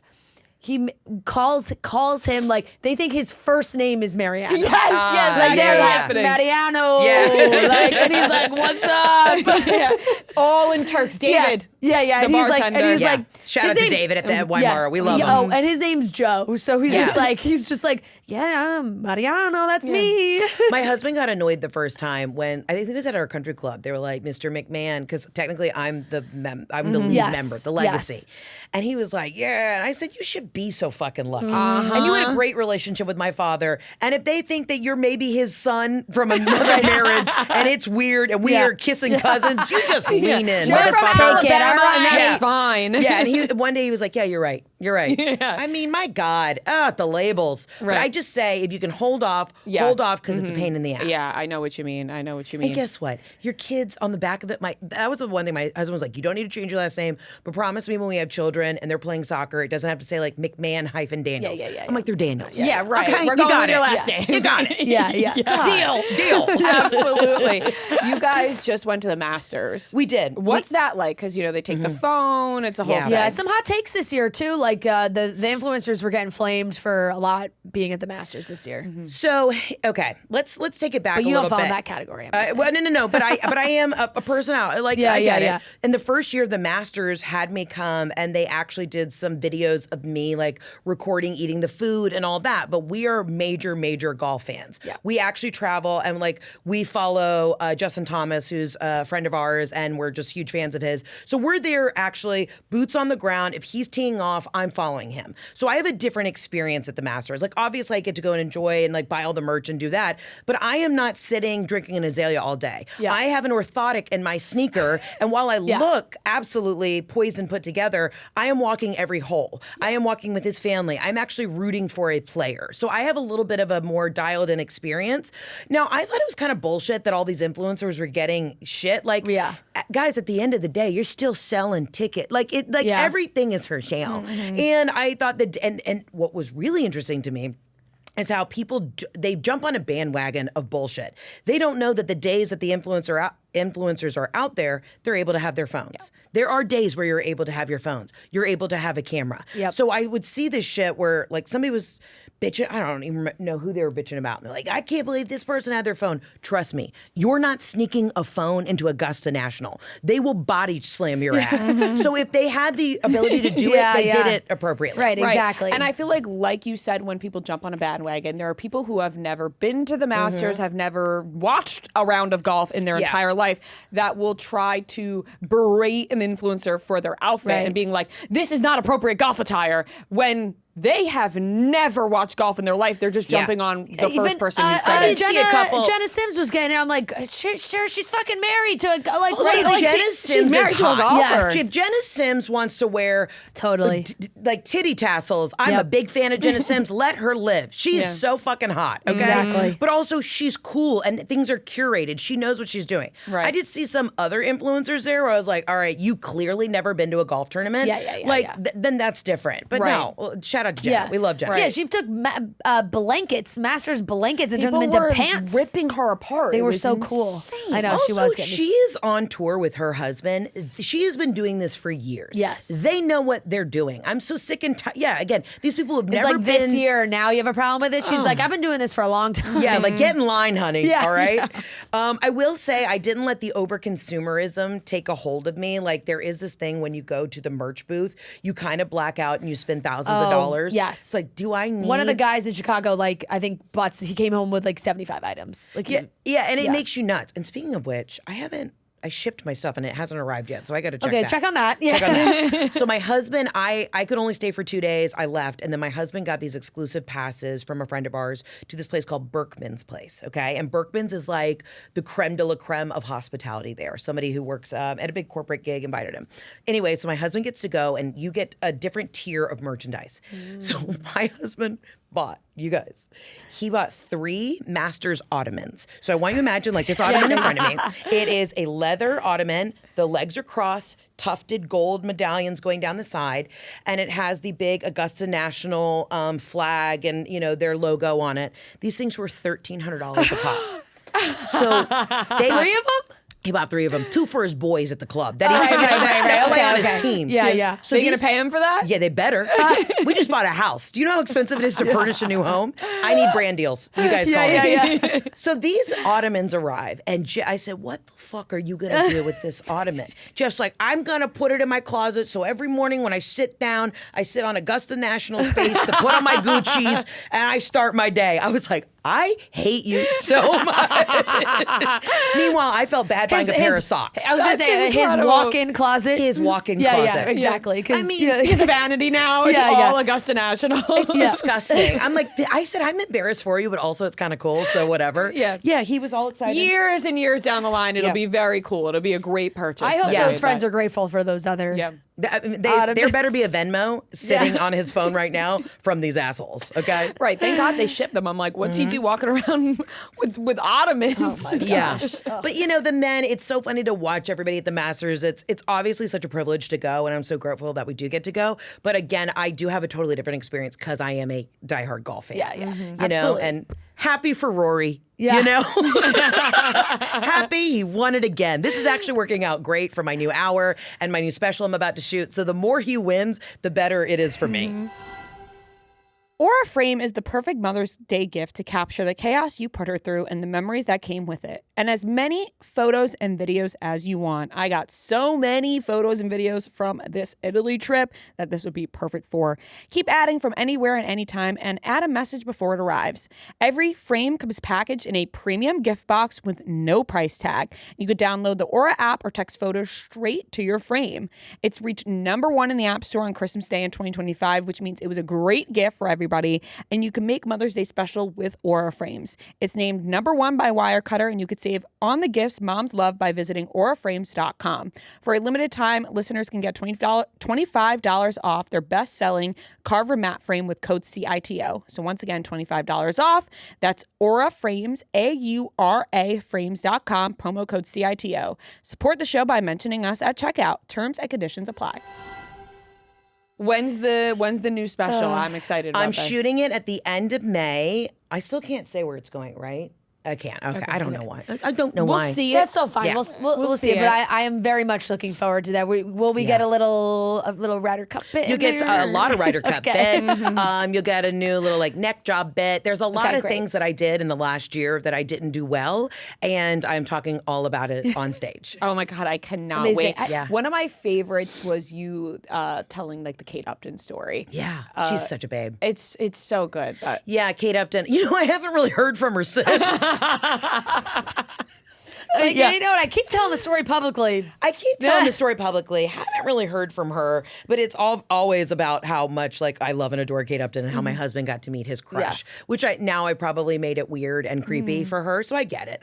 But shout out to Kate though. Loved her new breakdown, her new spread in Architectural Digest. Love what she did. Definitely taking notes for my new house. So if she ever wants to come over, Gorgeous but hilarious that they said they wanted it to not feel like a hotel, And it is a hotel. exactly like a hotel. I was like, this is such a fucking funny caption, and it looks exactly like a hotel. And I'm trying to figure out what to do now because, you know, I bought this home. It's been 5 years in the making. Like, I'm proud of myself for doing it. And now I'm absolutely panicked because it's just like, you know, I have decision fatigue. I don't know how to pick out a throw rug, a chaise lounge, all this. And then I'm like, you want it to be warm and sexy and cool, but this, but that. And then everybody has a critique about your taste. And I'm like, if I fail, like, meanwhile, I don't give a shit if I have a blow up mattress. I just want to shut the doors and finally have a place of my own. I just know that that's just like a road I can't go down. Like I just don't have the eye.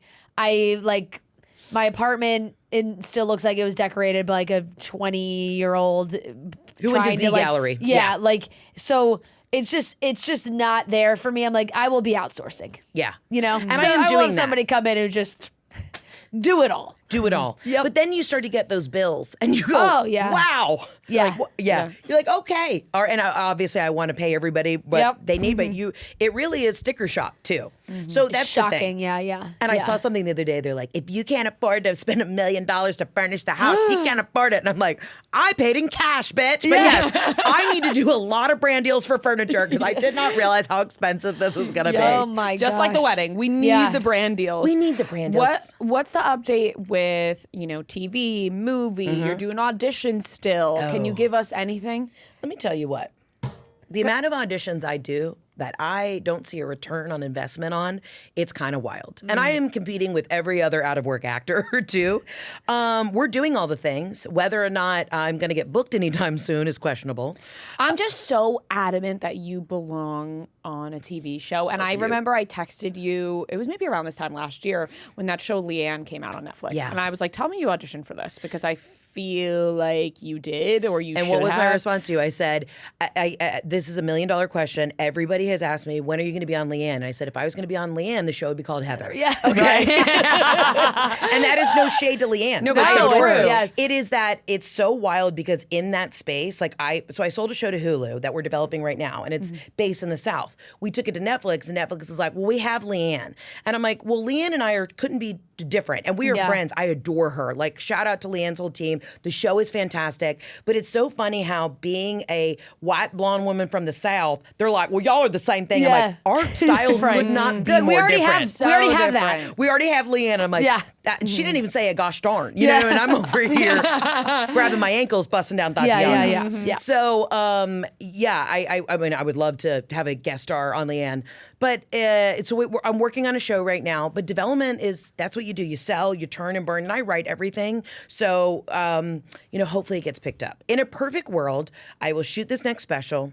It'll be released in the fall, and then I'll get to be on set and shoot my television show that I've wanted to make for years. So that's in a perfect That world. would Listen, really- that would be incredible, and you absolutely deserve it. love Like you. 10 Manifest. times over, We gotta manifest. manifesting What do it. y'all want to do? What's next for y'all? Oh God! I mean, great listen exactly that. I want to be on a TV show. I mean, God damn. What kind of acting? I feel like you'd be an incredible dramatic actress. Oh, my Because you God. have very pensive eyes, and dude, you could do some telenovelas now that Listen. you are Italian and Spanish. Well, here's the thing. If your project at Hulu gets developed and you need a You need an Italian of some sort, put me in there. Because let me I'll tell put you, you in. I'm just talking about this to everybody now, and our listeners are going to get very sick of this, and we can cut it out. But No, I talked about it with no. the This day. is what you have to do. Talk about yes, it. I grew up acting. It didn't work out, obviously. And so this is the story I tell everybody. And Same. then it has now become like a funny thing where there has been multiple circumstances where I have brought this up to people where they'd be like, oh, well, maybe I can put you in something. Someone told me recently, who knows, we're not going to even get into it. I'll tell you after that they're going to have an idea and it's a big thing. And I'm like, when do I do the follow-up? Because they were so adamant. So who knows? Is the show already on air?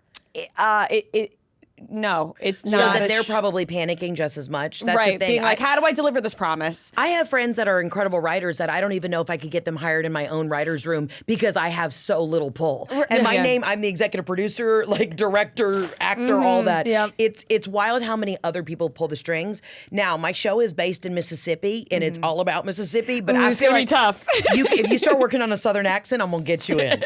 I will practice. I used to go to a speech pathologist when I was like 11 years old to get rid of my Long Island but accent, but maybe now it's there's like back. a- Now maybe it's back there's a 'cause guy- I said, fuck it. I need to be I need to have my Yeah. character, not my character, but I need my personality back. When they made me get a Midwest accent, Yeah. and they made me get rid of it, and I lost Well, my the Long Long Island Island's accent. coming back. But now it's come back Wait, so who much. made you get a Midwest accent? My agents, Your when I was agents. younger, they were like, okay, wait, you're going into auditions, and honestly, we're getting feedback that you're coming across very mature for your age.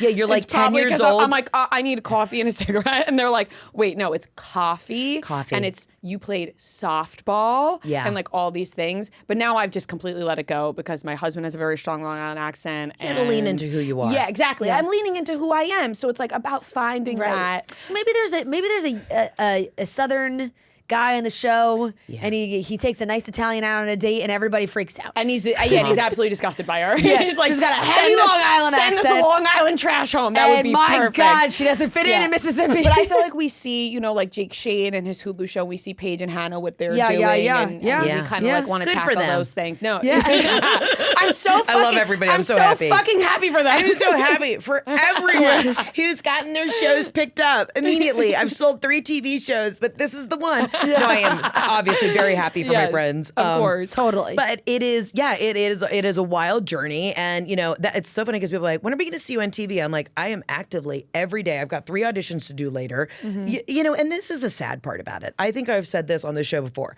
I think that I'll be at my funeral and then every self-tape I have ever done in a dark hotel room with either, I'm reading this self-tape with my husband who's like, we're yelling at each other. Those are just going to get played at my funeral. They never went to a casting director on a loop and it's just me looking sad and like, do I look fat at this angle? That is so relatable because I did that with my dad growing up. So my dad would do all the scenes with me behind the camera. And there were a couple of times where they like put feedback. They're like, can someone else read? Because his accent's like really strong and distracting.